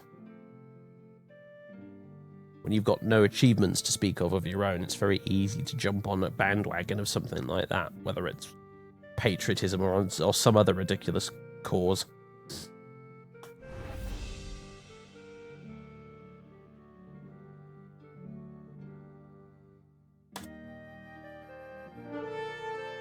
Am I getting too real? I apologize.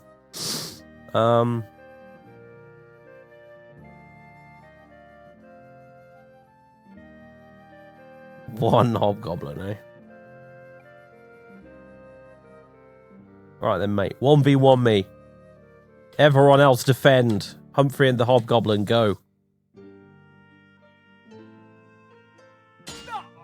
Oi! You're supposed to go after Humphrey, you dick.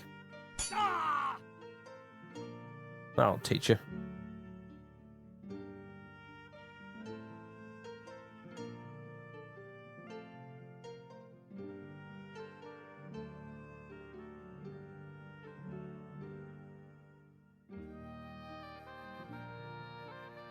Using his finger gun.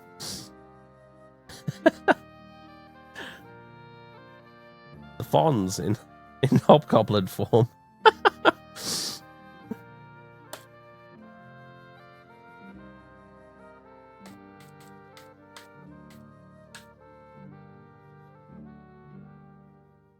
E.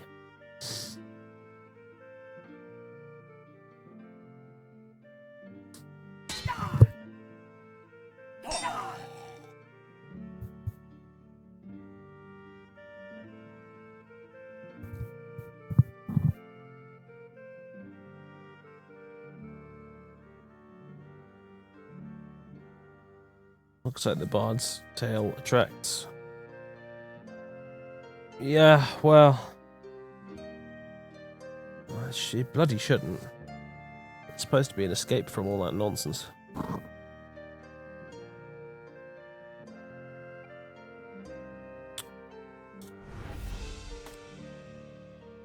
Right, now that epic fight is concluded.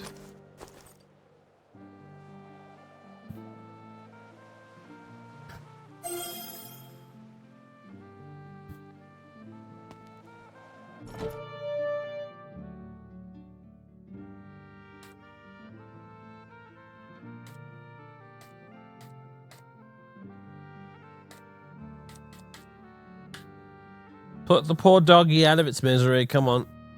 Try and make it painless. It's a weird looking dog, to be honest.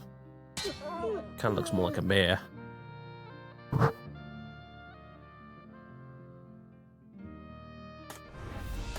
Eight pieces of gold.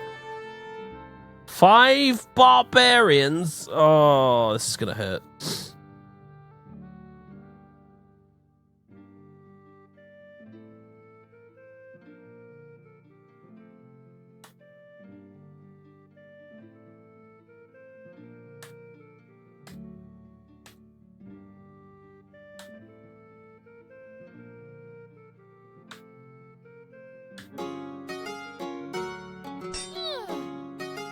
A 12 damage. Oh, Jesus. 9 damage. 9 damage. Oh, God. It's horrifying. At least we killed one. And another. Yikes. I think Colette's going to die if I stay.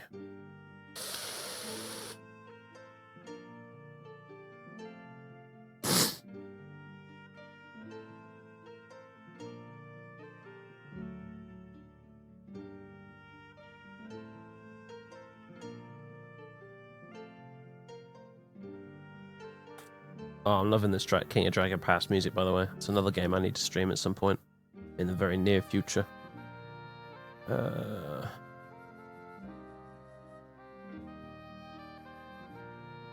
Yeah, she did 14 damage because I put vorpal plating on her.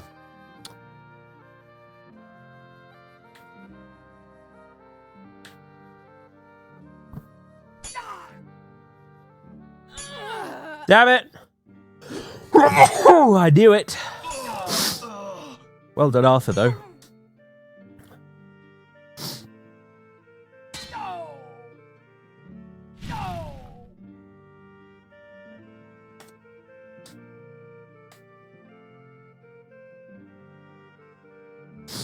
Deacon, you're in the front row now, matey.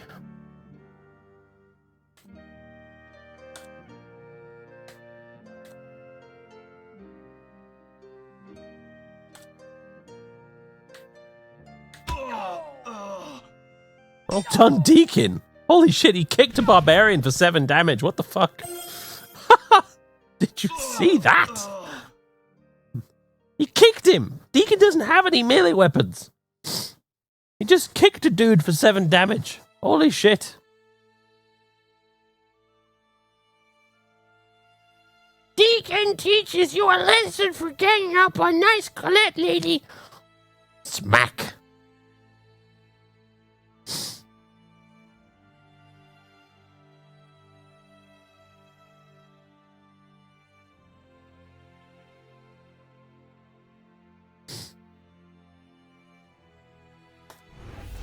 All that for 108 gold. Pfft. Right. To the temple. Heal entire party. 735 gold.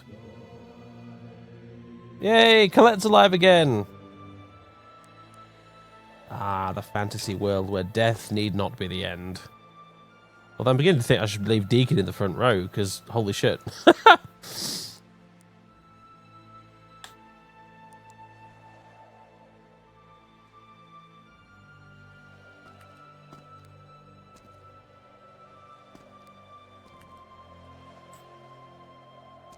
Bet that barbarian was all like, I got you like a fish, and then Deacon came up to him and kicked him in the nuts, and he was like, ooh!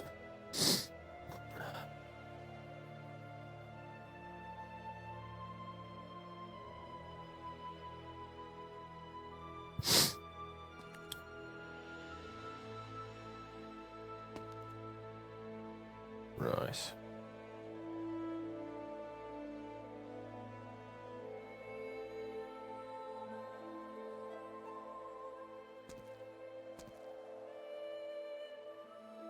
Love the Witcher music. It's very nice.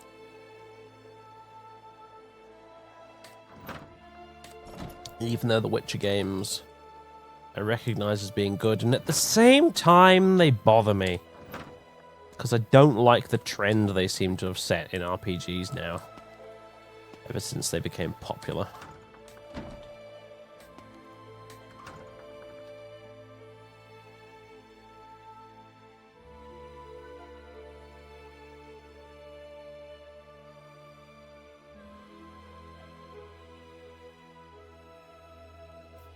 What trend? Sort of very uncustomizable player characters with not a lot of dialogue choices. Or just role-playing choices in general. But with beautiful cutscenes and graphics and lovely soundtracks.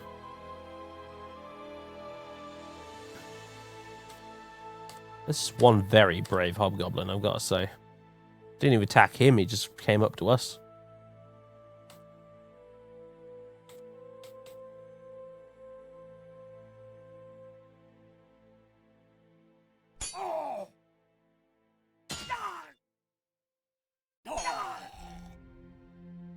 You've still not watched The Princess Bride, you heretic. You? Afraid not, actually, but thank you for reminding me, because I might watch a film later tonight. When I'm done with this, because I'm feeling too icky to do anything else. I watched Indiana Jones and the Temple of Doom yesterday, and that was very good fun.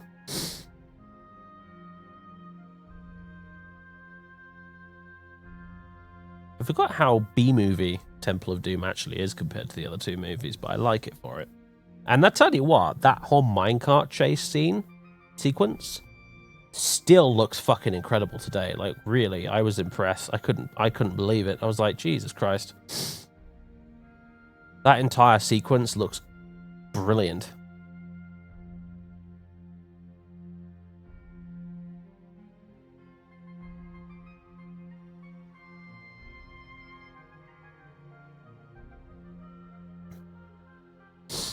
Chilled monkey brains, yes.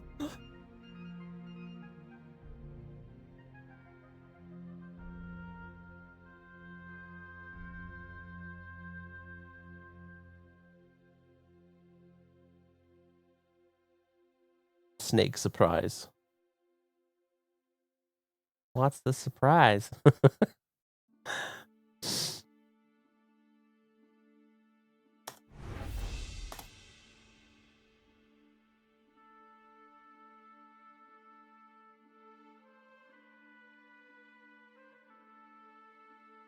It's definitely the lesser of the three. We do not discuss the fourth. But I still love it.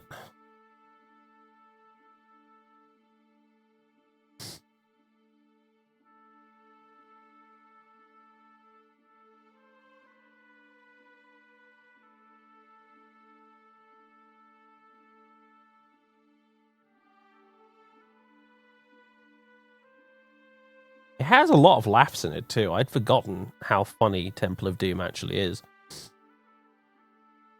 And how Short Round is like one of the few child actors of Hollywood movies that is not annoying and is actually genuinely hilarious on occasion.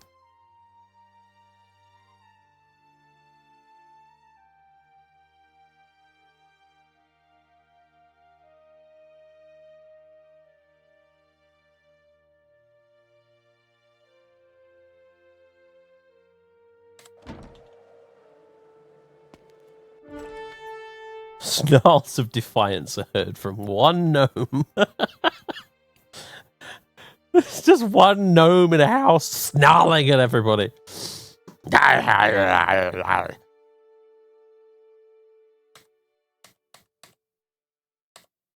This gnome has quite clearly gone mad. We should put it out of its misery.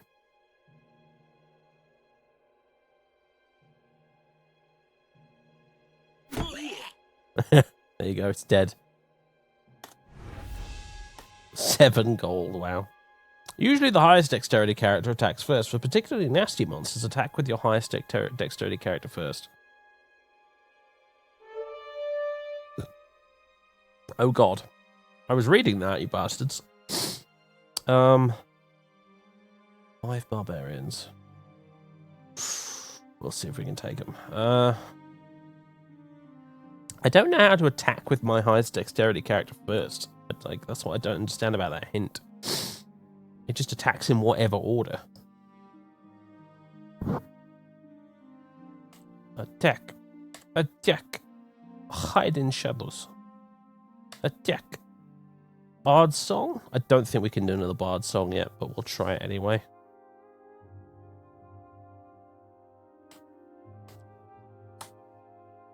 Cast at the barbarians. Vera. Vorpal plating on Colette. Colette just seems to do monster damage quite often, so... Ah, oh, Arthur!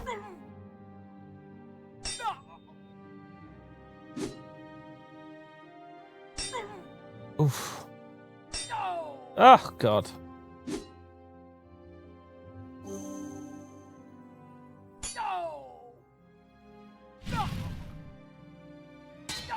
Oof, our counter-attack has not been very impressive.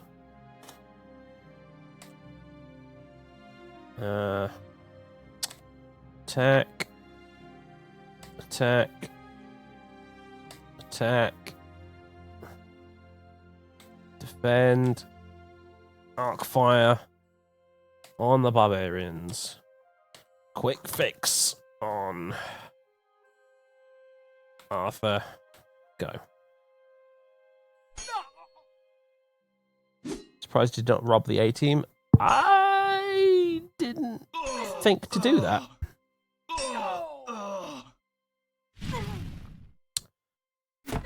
We're fucked.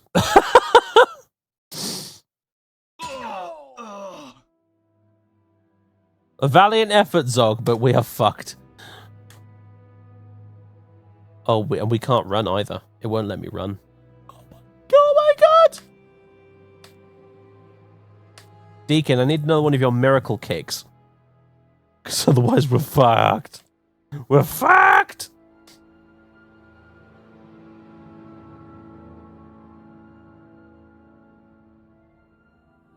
Right, I'm going to preemptively quick fix on Zog.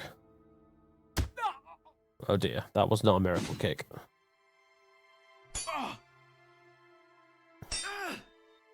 Shit. Shit. And we gambled on the wrong guy. We did kill one though. Fuck, run! To the temple! Not of doom, but of healing. You do not have enough gold? Oh, Jesus Christ. What about just Humphrey then? Yes. Oh, God. Future reference. If you see 5 barbarians, run away. Also heal Arthur. Yes. Holy crap.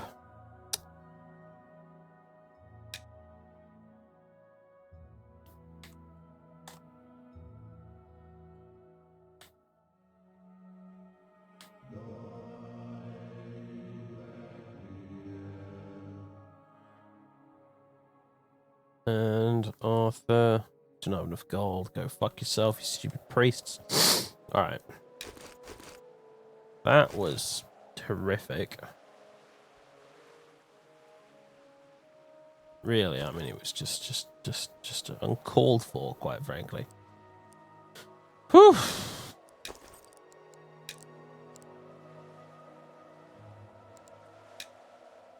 Fizzles. Oh, fuck, man! We don't have spell points or money! We're screwed!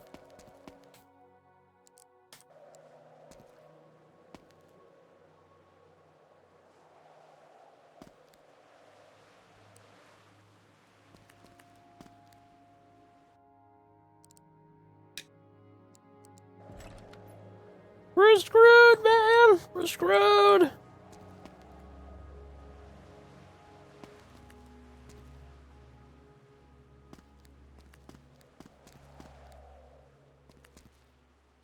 Game over, man. Game over. Run away.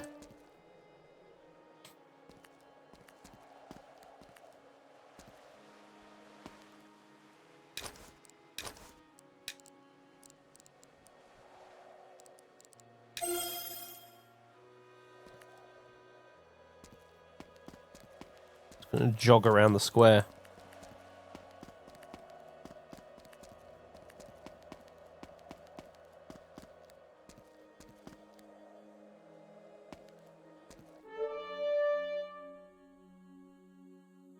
I can fight one thief. I hope. Yes. March it up and down the square. Yeah.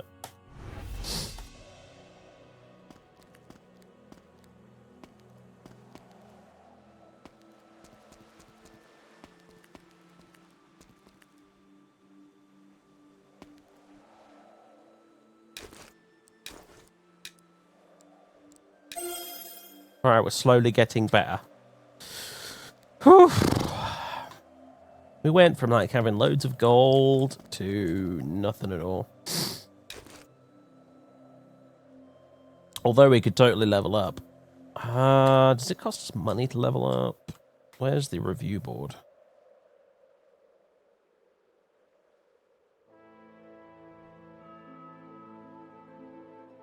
There. Just up that way.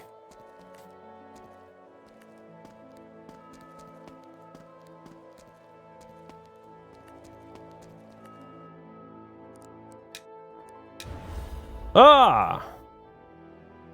Look at that, plus 14 hit points. Look at the jump.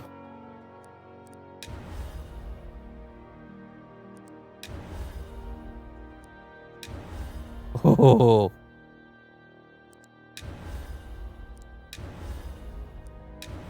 Oh, Vera got 4 spell points. That is sweet. Look at us now. Look at us now. I want to go find those 5 barbarians again and kick their asses. I've got Hulk strength now.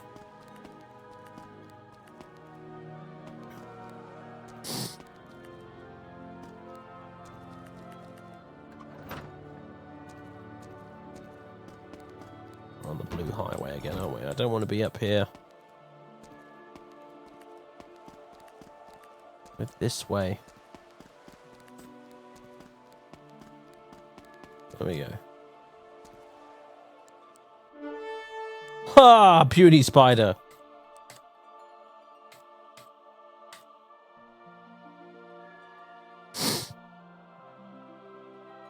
And before 9 barbarians here.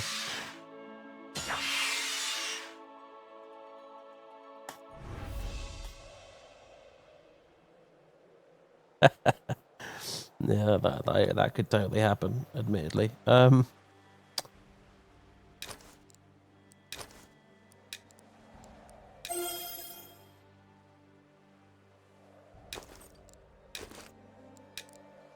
Quick fix on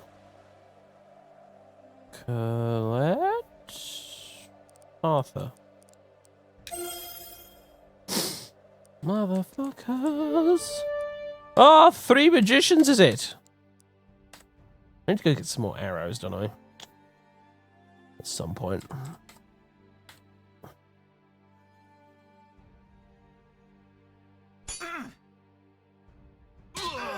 Haha.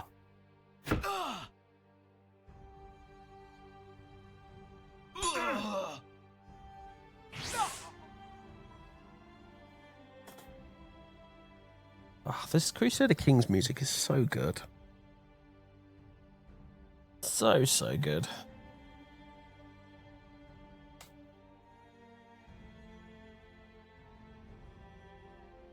Although these days I do tend to associate it more with Oblivion than I do with Crusader King. Because I've had it in my Oblivion music folder for so long.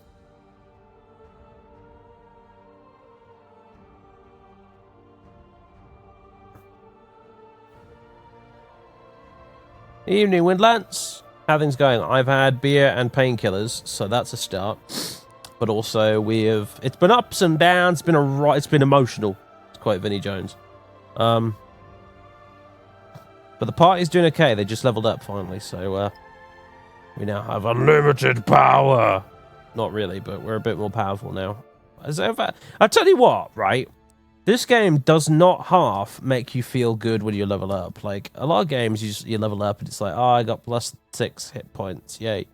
In this game, you level up and it's like, I have double hit points now, rah! Fun painkillers or boring paracetamol. Somewhere in between, it was codeine, so, you know, the stuff that becomes addictive if you take too much of it, but isn't quite, like, the really fun stuff. So... But, you know, enough to combine with alcohol to have interesting side effects. No, I haven't had surgery. I'm just really ill.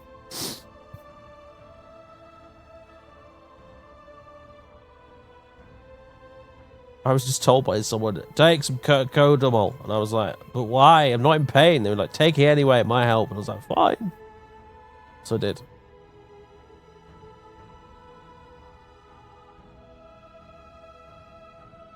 I'm fine. I've had 2 glasses of beer, that's it. I'm also just very tired. And very, very sinusy, so... I can't stop sneezing and sniffing. Who would win, Zorg or Bad Mother? I think Zog could probably outsmart him in the end. So my money's on Zog. But, you know, we're on, like, really low odds. Or high odds. Or, I don't know.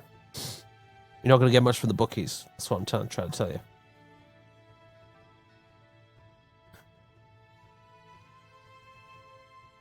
How old am I again? Why? Why does it matter how old I am?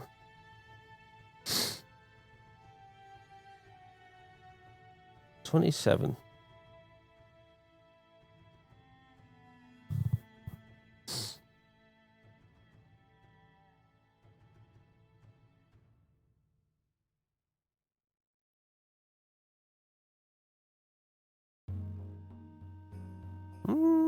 King of Dragon Pass music. Yeah, anyone die? Oh yeah. Shit, who was it? There was Humphrey and Arthur both died. And Colette died at one point as well. Thank heavens for temples and their resurrection nonsense.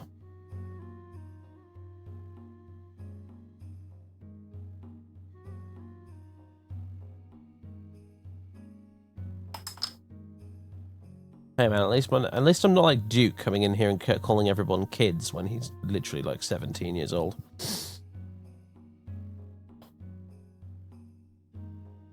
That was funny.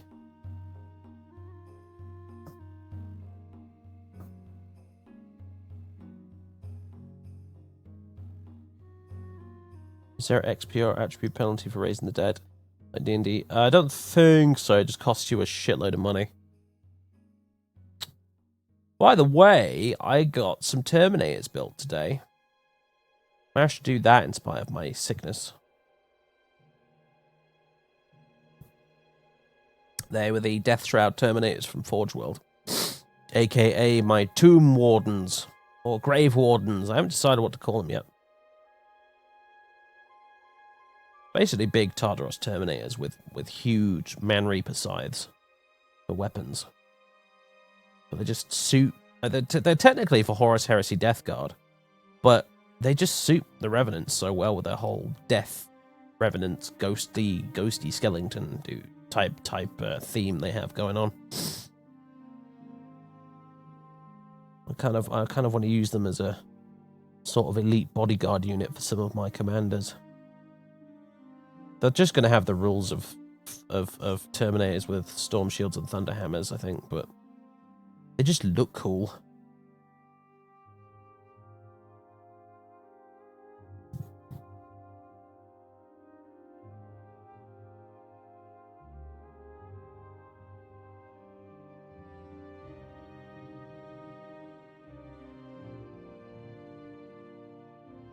Templars. Yeah, you haven't bought any Templars yet, have you? Because what I say next will be altered by what you say next. Derp. Not yet, no. Well. Okay, so here's what I'm going to say about Black Templars. I was going to collect Black Templars when I started 8th edition. And then I swiftly discovered that in basically every work of fiction in the Black Library that concerns the Black Templars, they basically act like arse clowns in every single one of them. They are probably the most idiotic, unforgivably evil and stupid Space Marine chapter that's still technically loyal in 40k. Like, holy shit. The most sympathetic story involving them that's been written is probably Hell's Reach by Aaron Dembski-Bowden, and even in Hell's Reach, they routinely act like arse clowns. With the exception of Basterland. Basterland is a bro, he's awesome and he's great, and he should find a better chapter, quite frankly.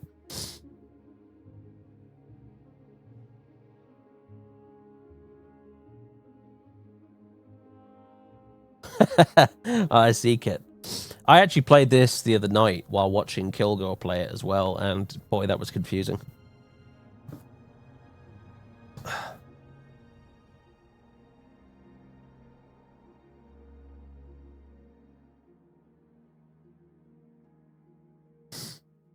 I've not heard of Crusaders of Dawn, actually, so you might have to give me the lowdown on that one. But in every other book I've read from the Black Library involving the Black Templars, they are just a gang of just inconceivably irredeemable twats.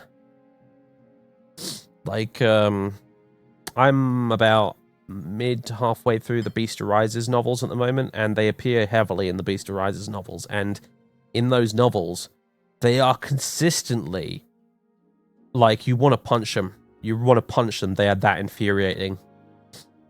They make the Iron Warriors, who also appear in the series as well, even though it's mostly about orcs.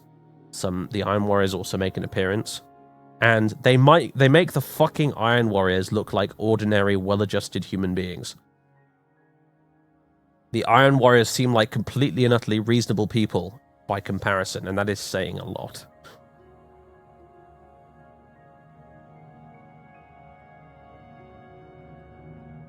More likely to use their rules and kit for a custom chapter. Ah, it's fine then. Yeah, go nuts in that case. That's the best way to play anyway, right? If you ask me. Make up your own damn chapter. I think. And yeah, their rules are not bad, actually. Rerolling charges, that's pretty good for Space Marines. If you build the army just right. Plus, they've got those Crusader squads that they have access to, which are quite nice as well. Probably one of the better ways to run standard, like, ordinary Space Marines, actually, is Crusader squads. Why are you bleeping at me, phone? I've got it on the desk at the minute, because as I said, I'm reading the Wizardry 8 manual for it. For Wizardry 8, as it turns out, on my phone, so...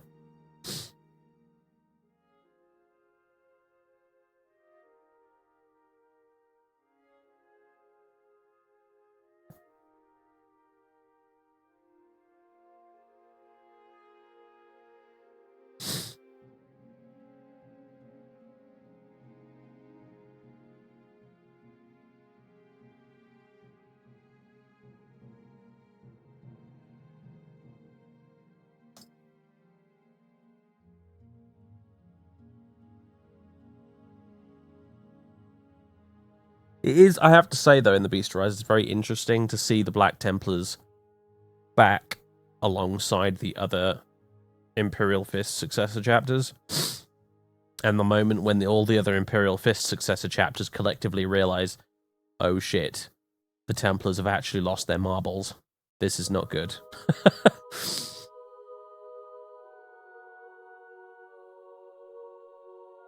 Like, they were pretty nuts even before we split the Legion up, but now, oh dear God. Oh dear Emperor. What has become of them?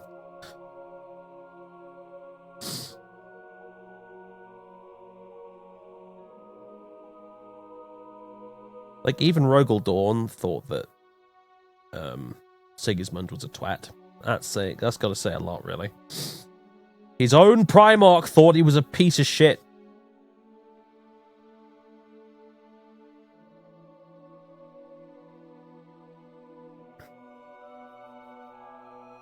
At least they aren't heretics. They're almost as bad as heretics. They worship the Emperor as a god, which is something no Space Marine has any business doing.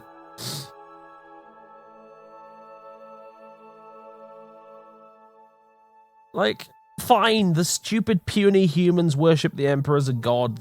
Whatever, they've been raised that way, they don't know any better. They don't have an excuse. And they're the only Space Marine chapter that's dumb enough to do it.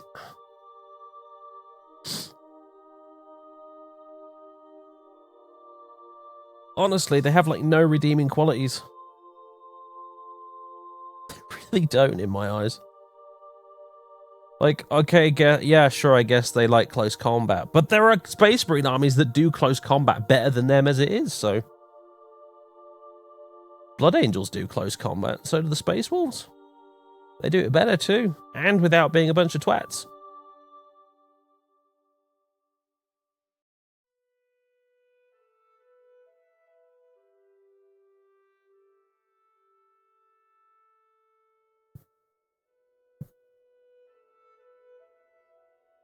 How did the other chapter see the Emperor? As he was, a man. their creator, but not a god.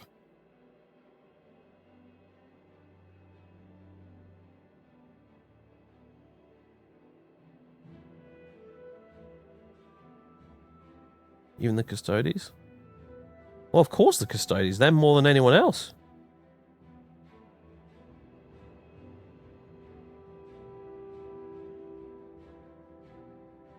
The custodies are some of the few people left in the Imperium who haven't totally gone down the crazy ecclesiarchal religious nonsense route of things.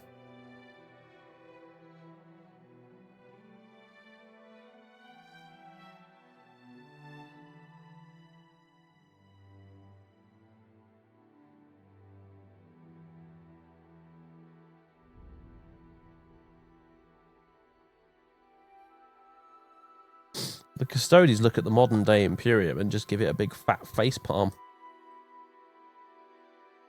You figured they'd be the most loony? Oh no, quite the contrary. The custodies are the least loony.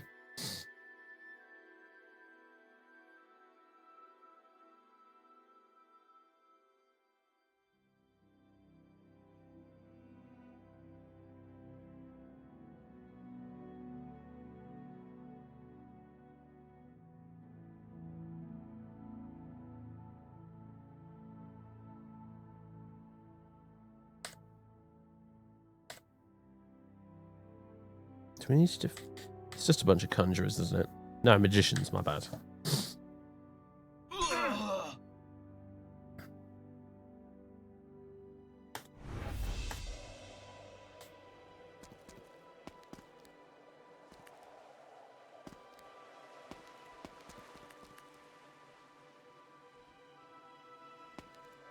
Apparently I haven't searched this house.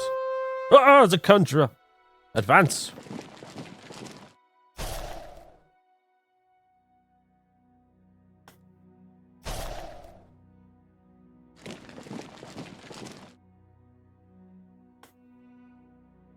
Really? You still need to advance again?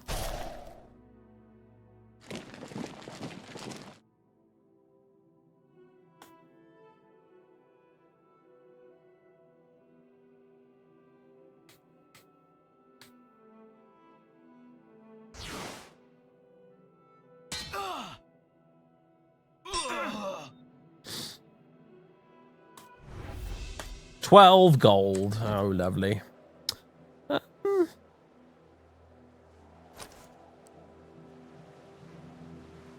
Another 400 XP and we can level up again, actually. That's not bad. Although Colette's got slightly less. Although, I tell you why. It's because she was dead for one of those fights back there.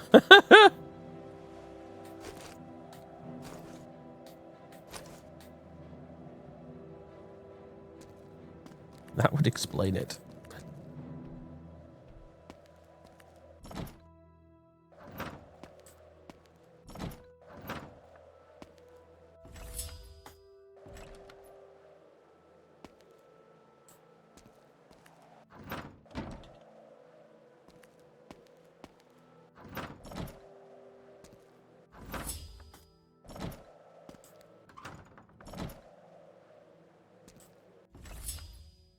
Chainmail. You finding chainmail?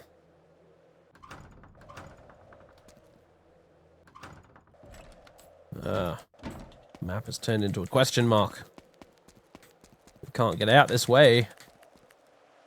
That would be the exit to the town, but we cannot because the evil mage Mangar, or whatever his name was, has sealed us in with the storm.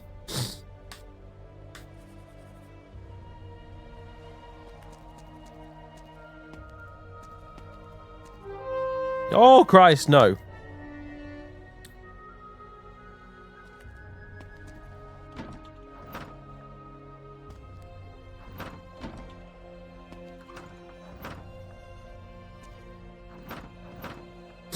I do not know where this music track playing right now is actually from. It sounds vaguely witchery, but I'm not really sure. I love it, though. Now, of course, it ends as I say that.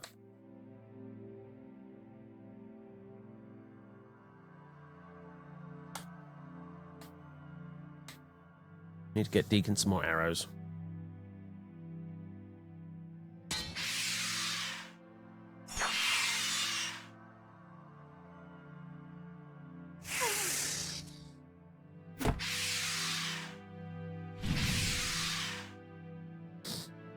Aye, indeed, the town is overrun. That's why all the houses are empty.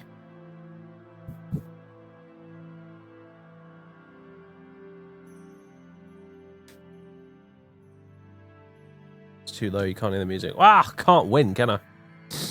I just can't win.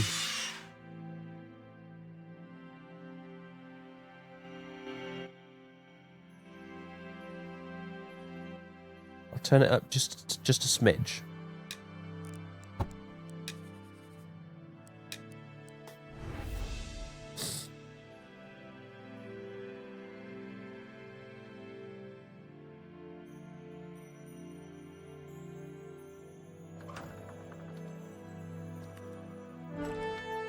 You face death itself in the form of 7 gnomes.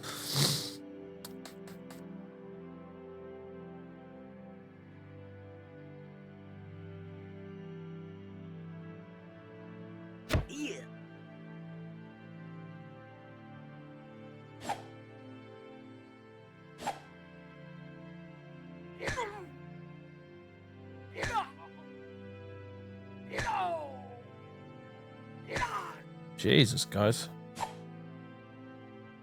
Swarm of gnomes.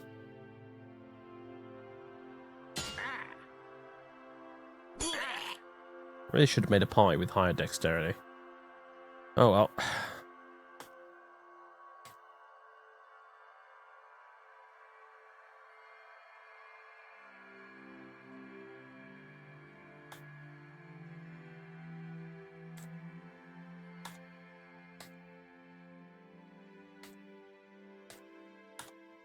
Quick fix on Arthur. Hey, Bard Song. I guess that reset now we've leveled up. Ah, so much gnome murder. I love it.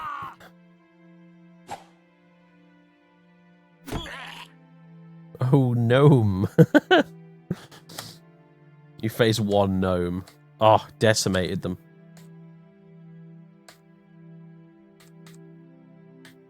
That Bard Song really did the trick, I think. We are going to go have to buy Deacon a ginger ale after this, though. Partially to get his Bard Song back up, but also as a reward, quite frankly. 208 gold. Ah, marvellous. Now then, where are we?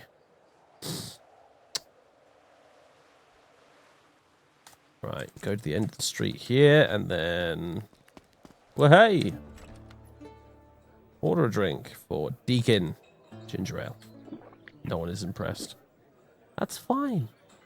Little Deacon just wants ginger ale. You leave him alone.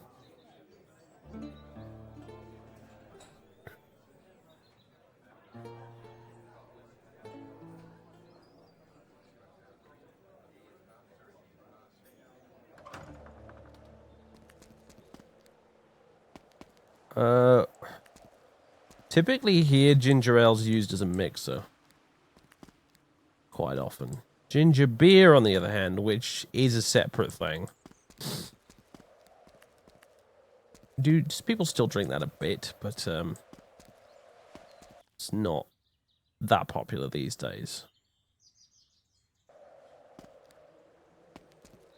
I quite like ginger beer, actually, although it has that peculiar quality of nearly making you cough and splutter if you actually breathe in the fumes from it.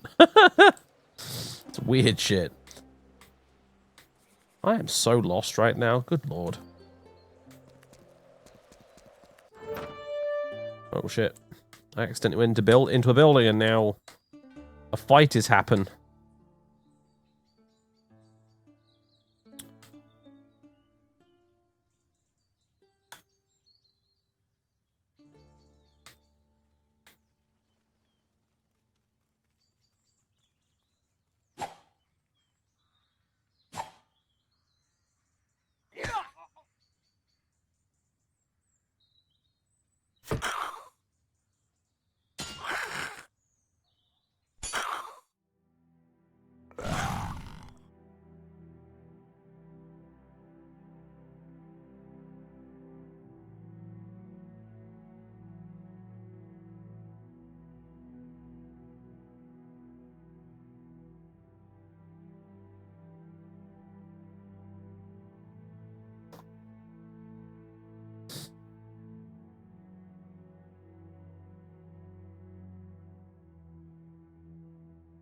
2 more.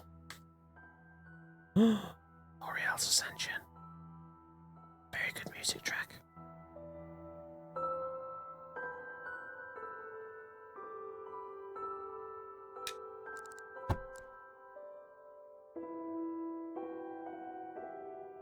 It's my favorite Oblivion music track.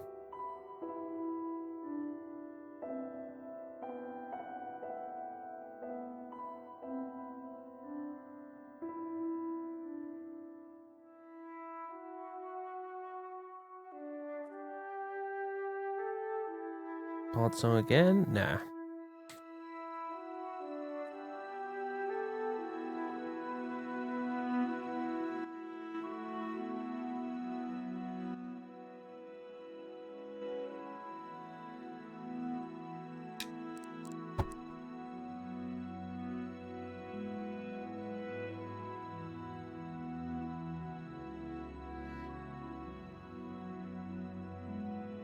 Yes, Oriel's Ascension.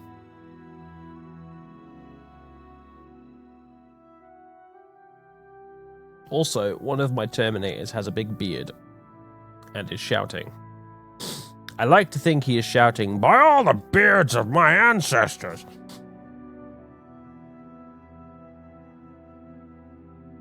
You'll get to see him on camera and in a video when they're finished. I need to finish these guys, Captain on bike, and Chaplain, and then I'm going to do the showcase video for my Space Marines. So.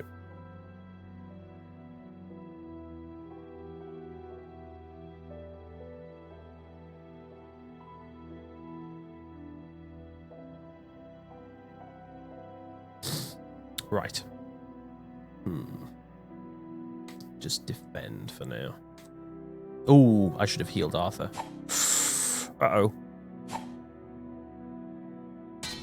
At least they're missing for now.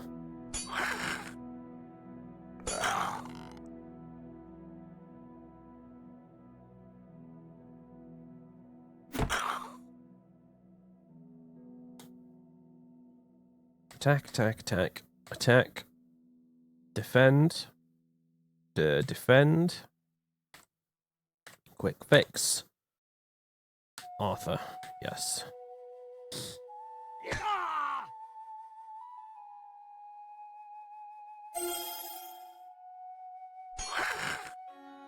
Gonna need a better healing spell soon. Actually, I didn't bother to check for new spells while I was at the review board. I am in Egypt. One moment. I also didn't buy any new arrows for Deacon. Heal entire party. Yes.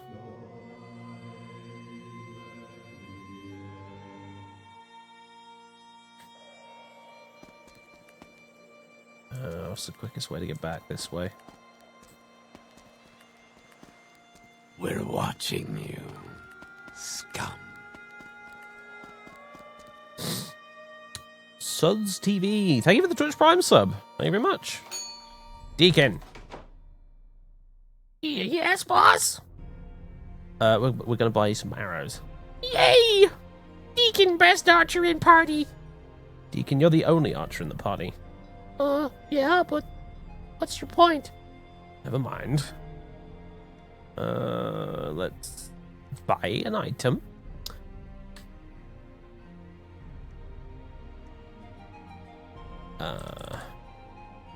I like playing this with the keyboard, I gotta say. Reminds me of Dwarf Fortress.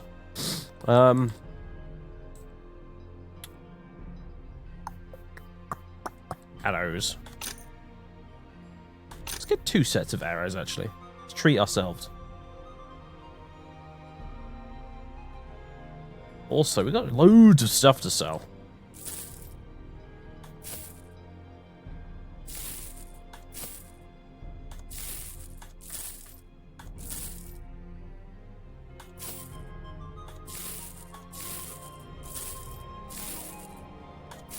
I'm hoarding lamps in case we need them when we go to the dungeon, but there we go, that'll do.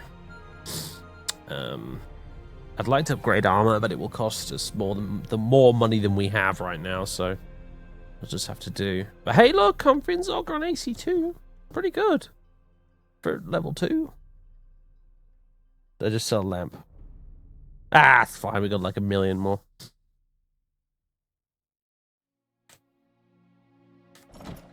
Right. Now, where were we? Where's the review board? I always forget.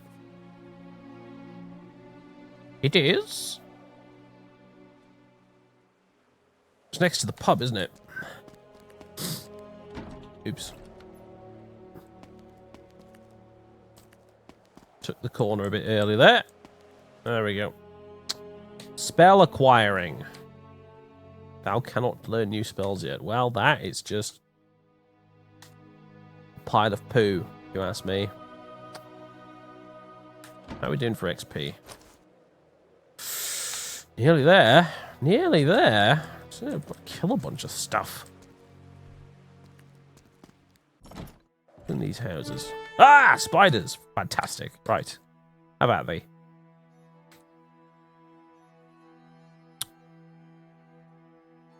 Ranged attack? Sure.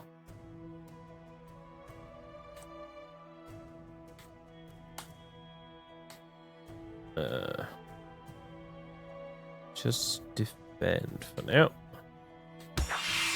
Ah! Good start. Deacon is just a monster with that bow. He really is. That's all the Thaco hate. We're just bad memories from Baldur's Gate.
Maybe we should try beating up a statue.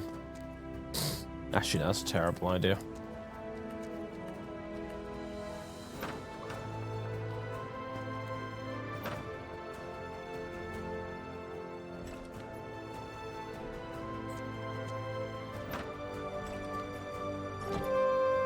Three hobgoblins.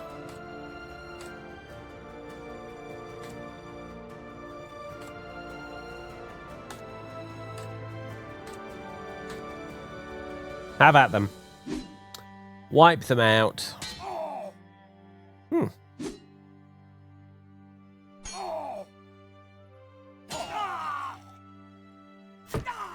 Our damage output could be better. Must be said.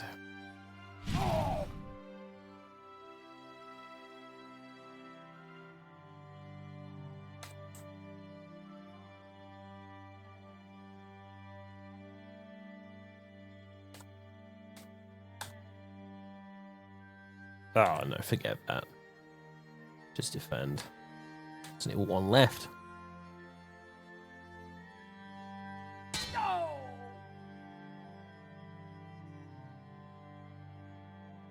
We do give Thaco shit, but I tell you what, compared to other systems out there, Thaco's pretty, it's like it's child's play.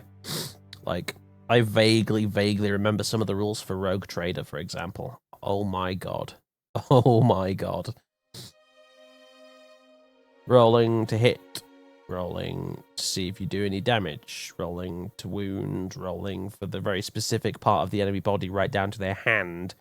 Which hand, not even just the hands, like left hand, right hand, their freaking kneecap. Then doing armor saves for like that bit of their body, and oh, good lord.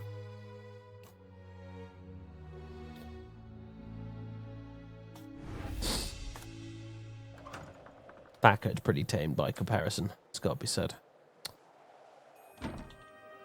Order a drink. For Deacon. Ginger ale.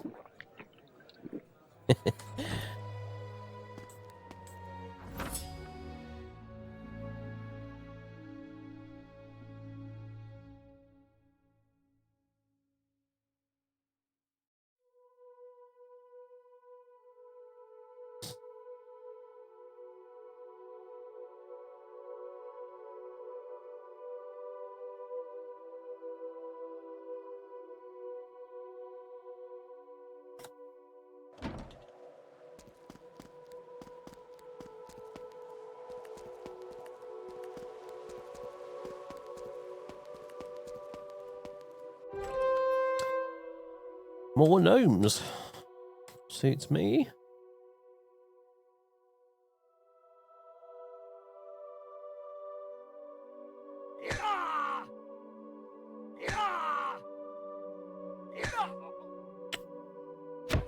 I'm not comfortable with the amount of damage being done to me right now. By gnomes.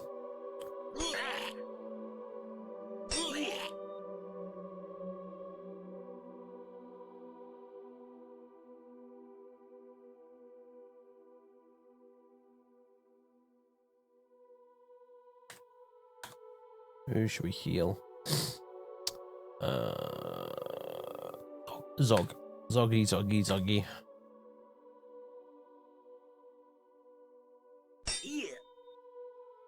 Well, the gnomes use the same picture as goblins. And kobolds. It's like hobgoblins use the same picture as orcs.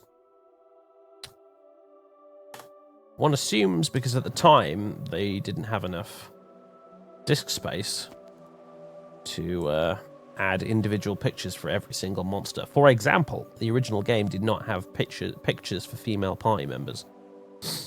And the reason was because there wasn't enough space on the disc. Even though the creator had actually done sketches for them. Which some of the female party member images in this game are actually based off. Here in the remaster, I mean.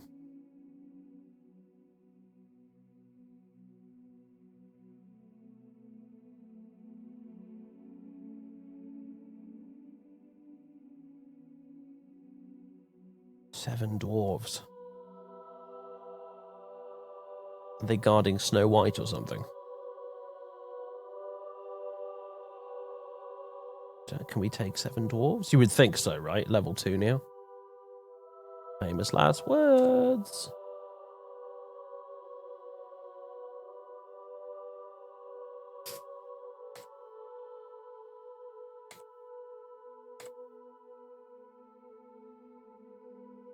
Bard song? Yeah. Cast a spell. Cast a spell. Bauble plating on Zog. Oh, Arthur.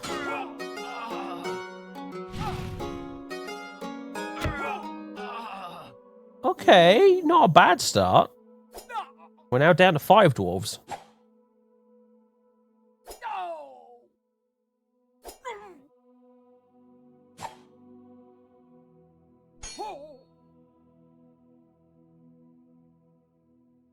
I will continue to fight bravely, sir. Keep trying to hide, Arthur. Ranged attack. Cast a spell. Arc fire at the dwarves. Vera, just defend. You're out of spell points. Yes. See, tell you. Deacon is a sniper with that bow. Colette did 12 flipping damage. Holy crap. It's a massacre. It's a rout. Look at that. Good lord. We destroyed those dwarves. Damn, man.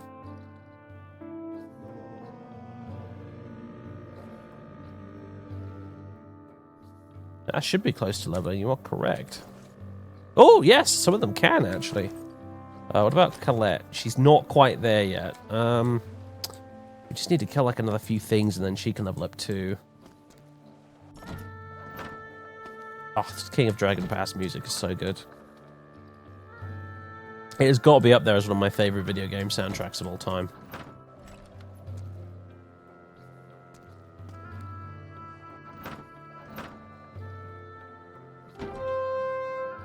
You guys will do.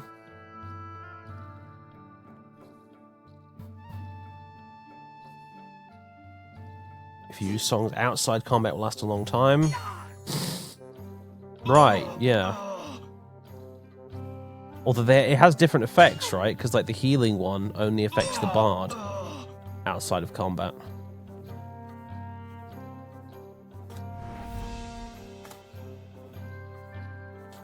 Let's see.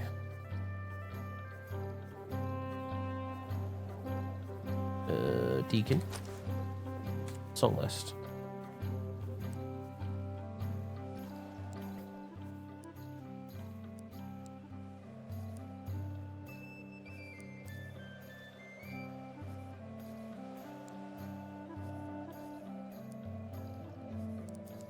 So let's do Malcontine's Fury.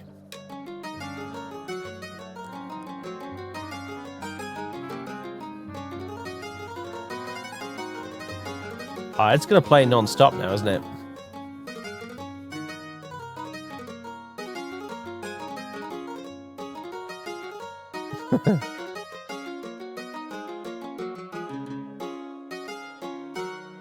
This is going to drive everybody completely insane, isn't it? Let's just, yeah. That's better.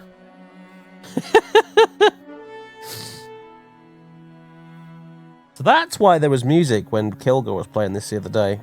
I wondered why. I will confess it was driving me a little bit mad because he had the same tune on for like 3 hours flat.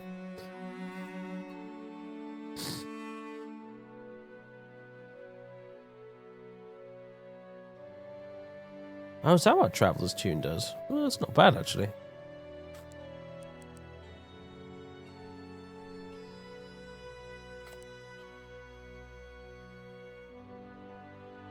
Well, you know me, I've always liked the glass cannon route, so...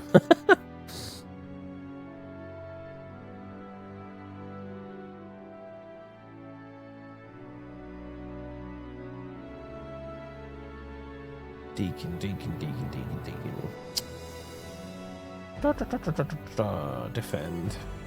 Defend.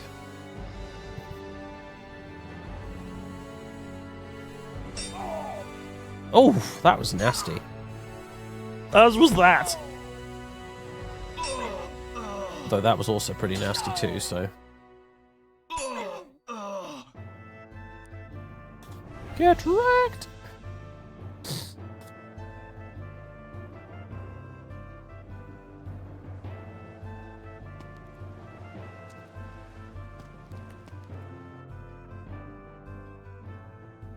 $100 gold, yeah, sure.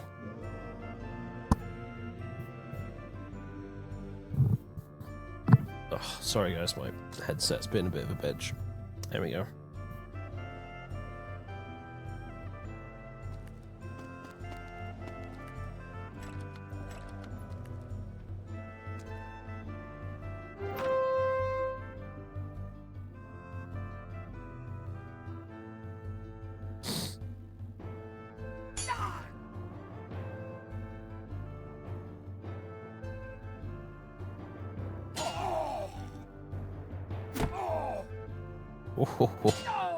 It's damage output though.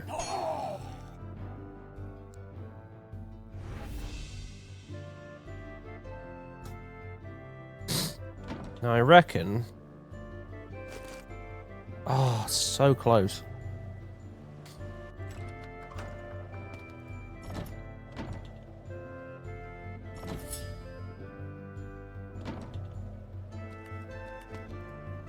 It never ceases to surprise me, by the way, how well this King of Dragon Pass music fits with other games.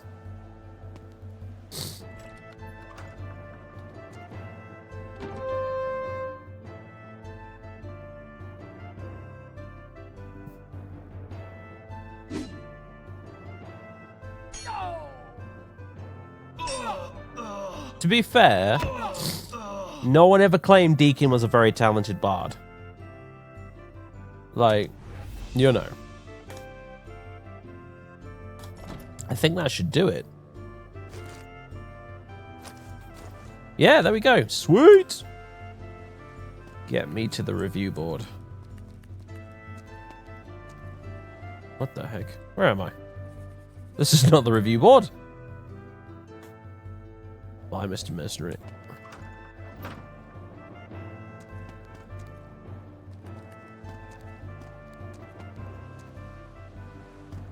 I have to say, not being able to move backwards and instead turning around every time you hit the S key can get a little confusing. I imagine... We're not close enough, are we?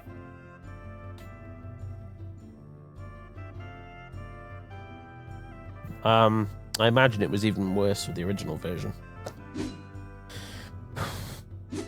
Ah.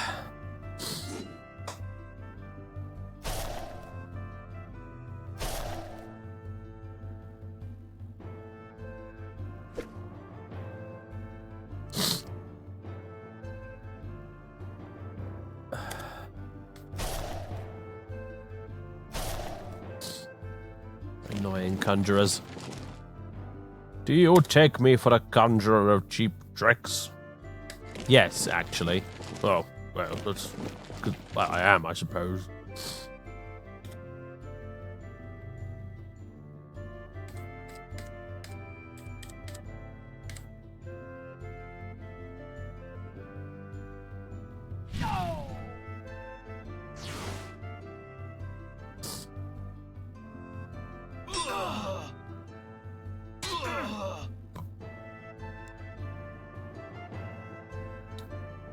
Does it actually change the way it sounds if you use a different instrument? I didn't know that. So if I use a flute, it doesn't sound as bad. That's pretty cool. I mean, I got a mandolin because Deacon always used a mandolin, you know. So just imagine he's playing this nice music for us instead.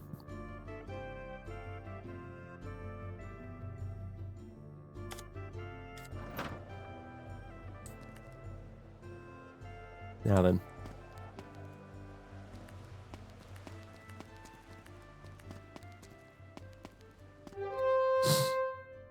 Two barbarians.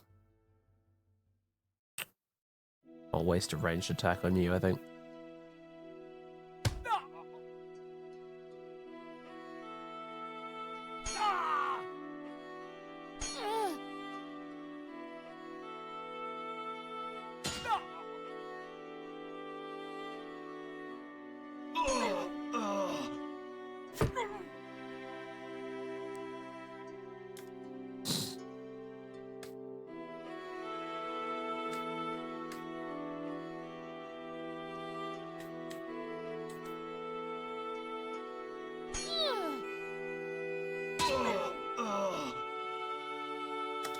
Oh, done, everybody.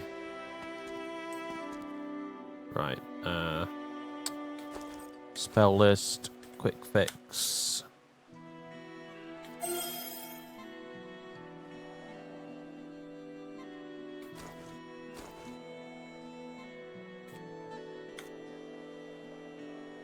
Same again?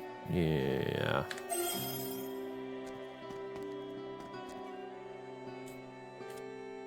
Advancement. Hooray! Only 3 hit points? What? That's pathetic. That's better for Zog. Is it because I'm a paladin? That might be it. Or maybe it's just random. I got a really bad roll. We totally whiffed the hit point gain roll.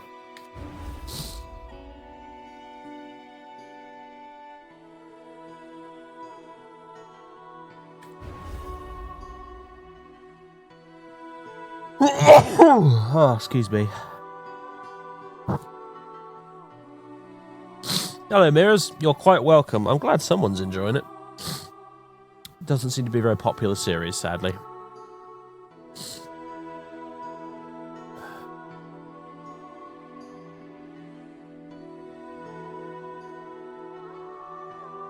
Well, Zog is just a mountain of hit points at this point, so that's good. I've seen some more optimized party builds in this game where it's like just like 4 warriors and everyone else is a conjurer or a magician or whatever. Which, you know, I guess is doable, but not as fun, if you ask me. It's one of the things I like about Wizardry 8 from the looks of it. Again, I've barely played it, but I am reading the manual for it in preparation for playing it. One of the things I love about the look of that is just the sheer insanity of the party creation in that game.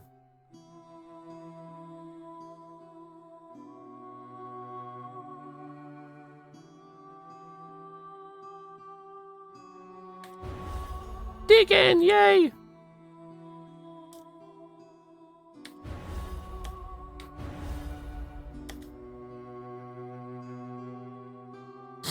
Oh, that's everyone. Spell acquiring. Oh. Oh. Oh, it's expensive. Oh. Yes. Oh, that was hideous. Hideous. But we now have access to holy water. A spray of water will emanate from the mage's fingers, doing 6 to 24 points of damage to any undead foe. With a strike, any foe whom the spell is cast, at whom the spell is cast, is likely to be turned old, thus reducing his ability to attack and defend in combat. Mage gauntlets make a party member's hands or weapon more deadly, adding 4 to 16 points of damage to every wound he inflicts.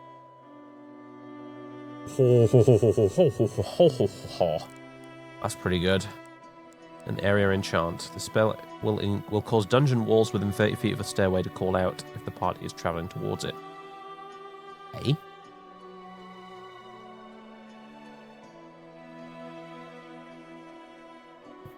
Singing doors? I mean pipes? I mean doors?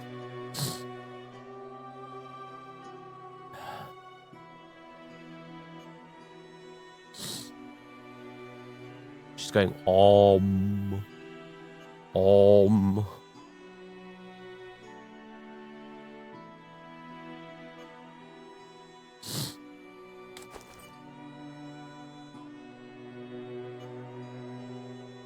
I'm not entirely sure that feels like it was worth it, but I guess it had to happen at some point.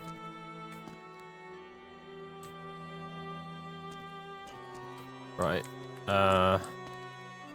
Let's have Deacon wet his whistle.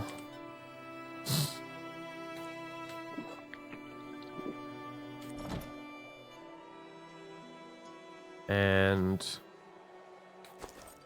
song list. Traveler's Tune, was it? Yes.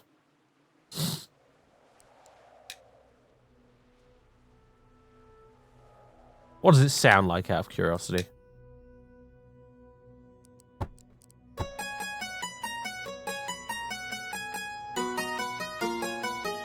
Oh, it's the main theme tune.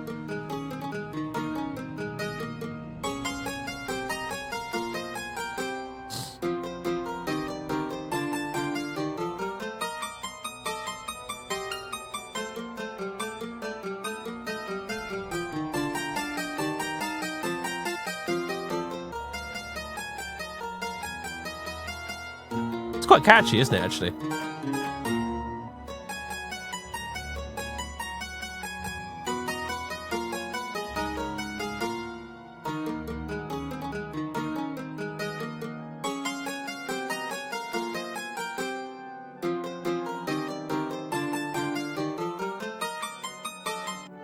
Oh shit! the orc has been incensed so much by the music he's come to end it. It's like, meh, stop that racket! Ah!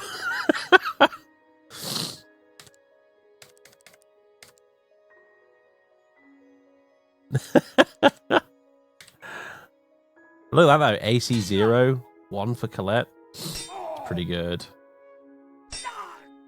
Arthur's still on 4, unfortunately, but hey.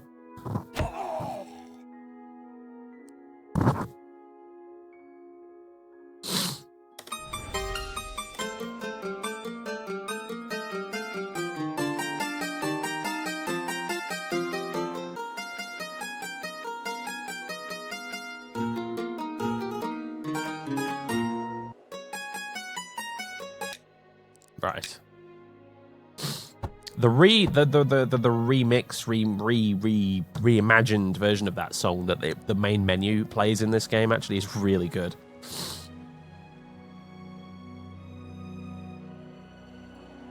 Anyway.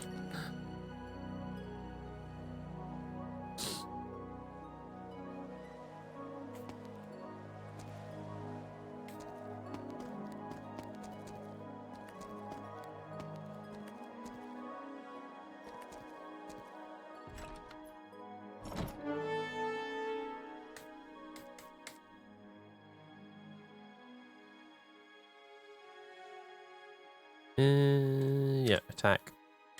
Defend, defend, defend. Yes.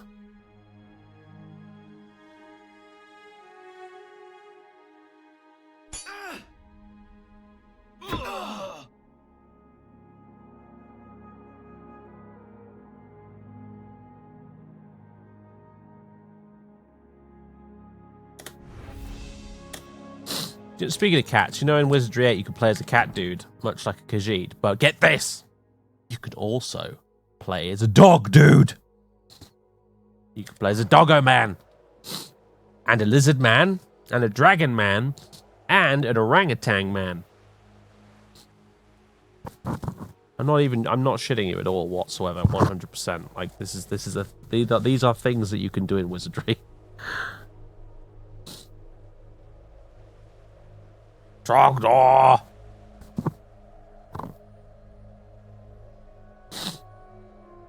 Can indeed burninate the villages.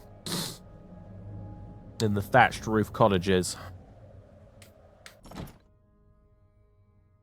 You can make a party entirely of Trogdors. They'd probably be quite good too, they have pretty good stats. Death and Drek!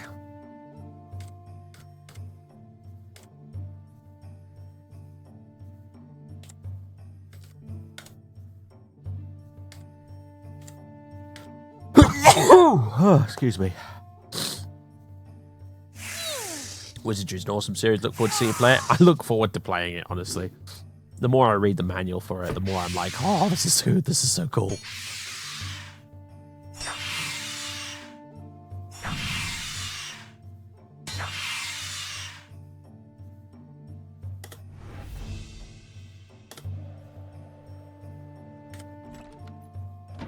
I have Might and Magic 7 and 8 as well installed, mind you. Which are very similar, just not as over-the-top incredibly cool as Wizardry 8. Worth playing, though, for sure, definitely. I would definitely not skip those games at all. It's a type of RPG that just doesn't get made anymore. You know, the latest RPG, if you could call it that, really, of that type, has got to be Legend of Grimrock. And it wasn't even quite the same, either. Because it was grid-based like this, as opposed to Wizardry and...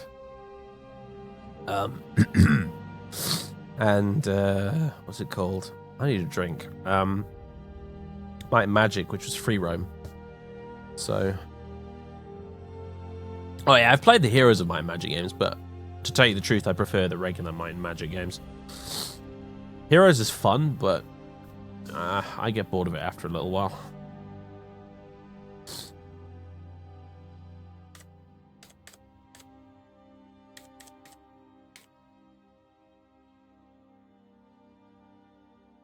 Yep, In Exile are currently working on the Bard's Tale 4.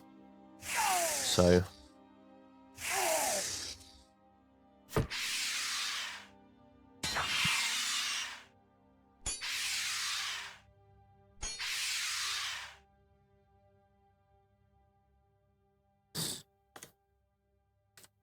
surprised these spiders aren't dead, honestly.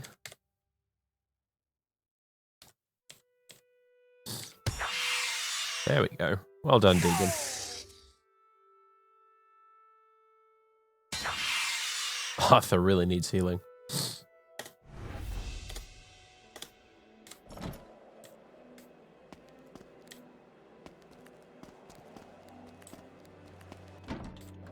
It's also getting late, I think.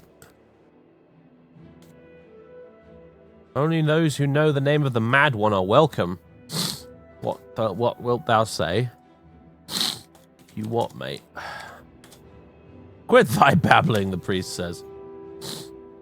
Exit the temple.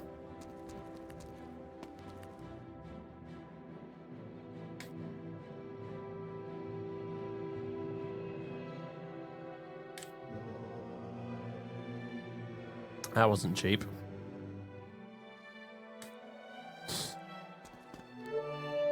Give me blood, you scream as you face 3 gnomes. That sounds legit. That sounds like something I'd say to gnomes, actually. Give me blood! I'm angry now!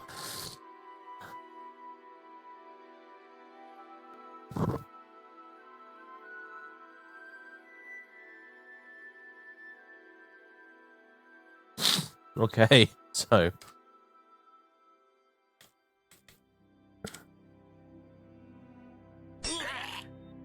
we should slowly make our way back to the Adventurers Guild for now. God damn it. You know, you take this bard song for the extra AC, and it seems to do jack and shit.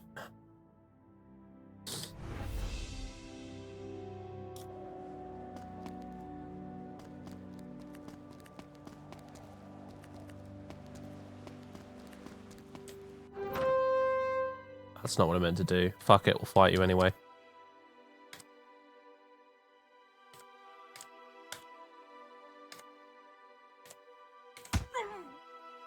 God, Deacon with the arrows again. Nice.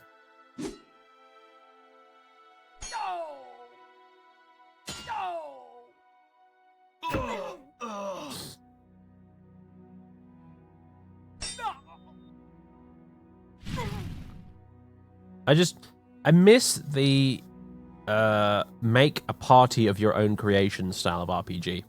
It's just not a thing that gets made anymore. It's all, oh, here's the really... here's the single player character who is also incidentally pretty much pre-designed and pre-written for you. AKA Geralt of Rivia. AKA the bloke or lady from Fallout 4. AKA what's the face from Mass Effect Andromeda, and so on and so on and so on. I miss the days when some RPGs, I wouldn't necessarily want every RPG to be the same because that would be boring, but I miss the days when you at least had some RPGs where it was like, okay, make a cast of characters of your own creation. Here, even have some crazy portraits for them and some funny voices to choose from, in case you're having difficulty coming up with personalities for them. Wizardry 8 has really fun character voices. It does, yes. That I do remember. You actually pick a personality and it has 2 voices for each personality type to choose from. Brilliant. I remember making a French accented dragon and it was the shit. It was brilliant. It was hilarious.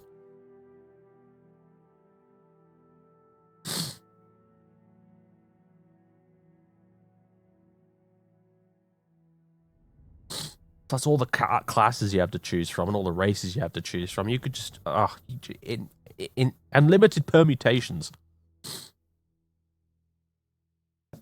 You could go all J.R.R. Tolkien and make a party that consists of entirely of dwarves and 1 hobbit, if you wanted to. Hey, you could do that in this, you know?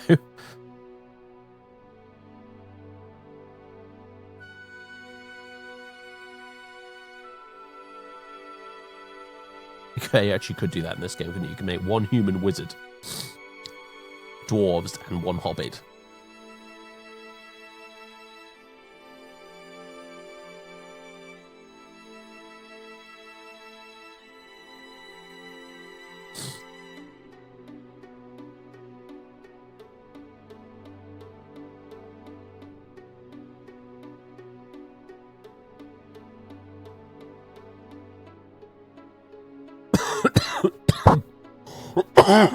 Oh god, so like I'm gonna have to call it a night soon because I am just deteriorating as this goes on.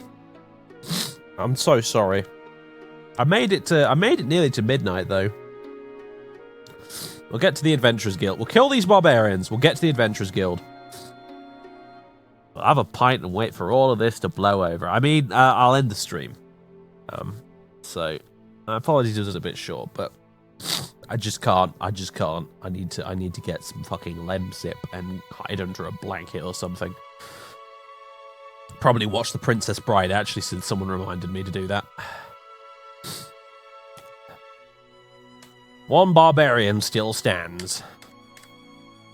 He's probably going to get shanked in the neck by Arthur, I imagine, who watched this.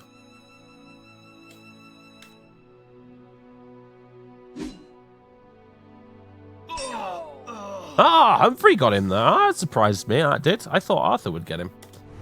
Fair enough. Ah, it's a fair amount of gold as well while we were at it. Good. Okay. Garth shot. Let's quickly sell stuff while we're here, actually. Because we have stuff to sell. Yes, we do.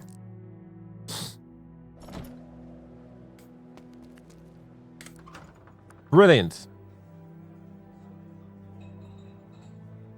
Ladies and gentlemen, it has been a pleasure to play this game for you tonight. I hope you've enjoyed watching it. My concern was that it might be very boring to watch, but I've really enjoyed playing it, so I fully intend to come back to it, to be honest with you. I'll keep playing it as long as it's still fun, so inconceivable.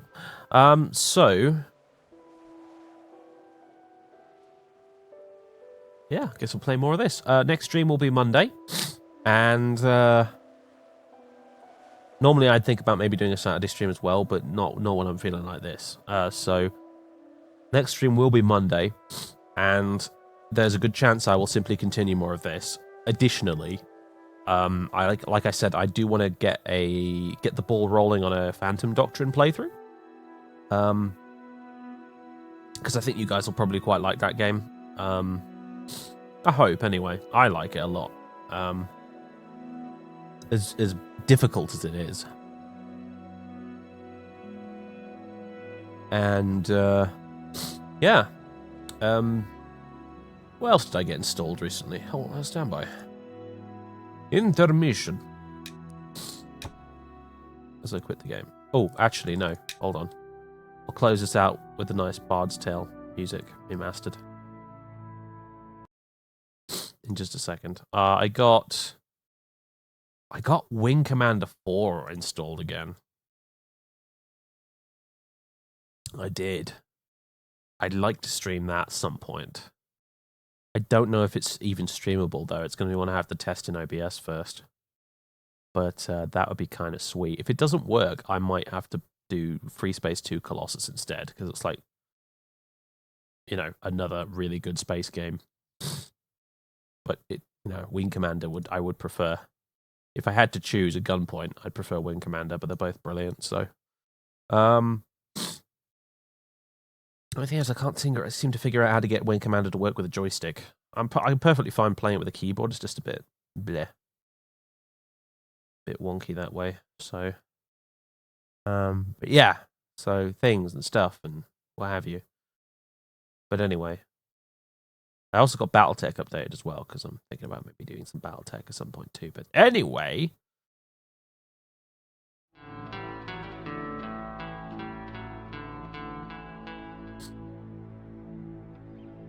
I really like this remaster of the original Traveler's Tune. It's so good.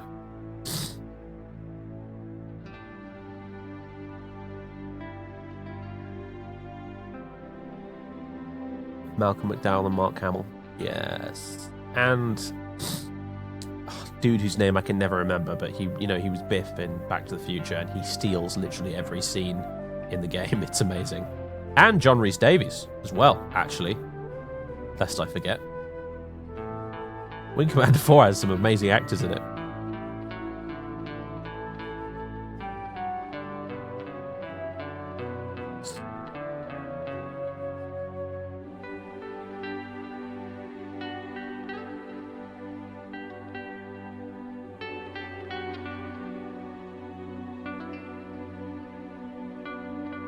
Let's still see it comes out in November. For Battletech. Oh, cool. I do like Battletech. It's very good. It feels very like a tabletop war game, as close as you can probably get to it while fully digitizing it.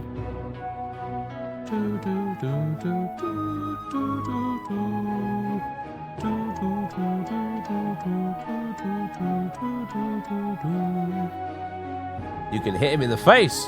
Yes.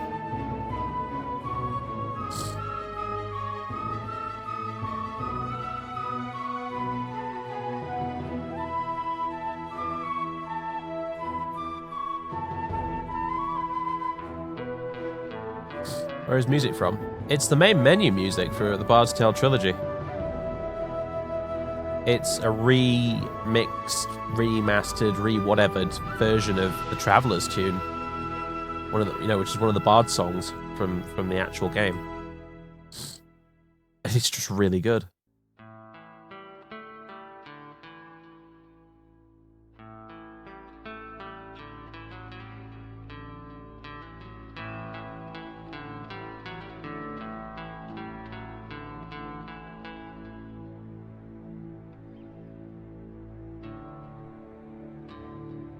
Well wishes for your nose. Thank you. You won't be around, and sadly neither will the bot until you have internet on the 13th. All right, thank you for letting me know that, actually, because hopefully I'll remember to put an announcement up myself in the Discord when I go live. I probably won't remember. Who the hell am I kidding? Anyway, ladies and gentlemen, I hope you had fun. I'm just going to check if there's anyone streaming. Sorry, the music stops when I click out of the game. Oh, I think Kilgore's streaming Tomb Raider 3. Probably the end of it too, actually. I think he's finishing it tonight. So I'm gonna go watch him, and then when he finishes, I'm probably gonna go watch the film.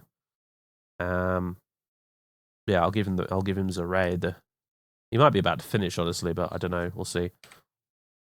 Actually, no, he might have just started, actually. I'm not sure. I can't remember. Anyway. Raid. He's on the GOG channel, by the way. Not his own one, so...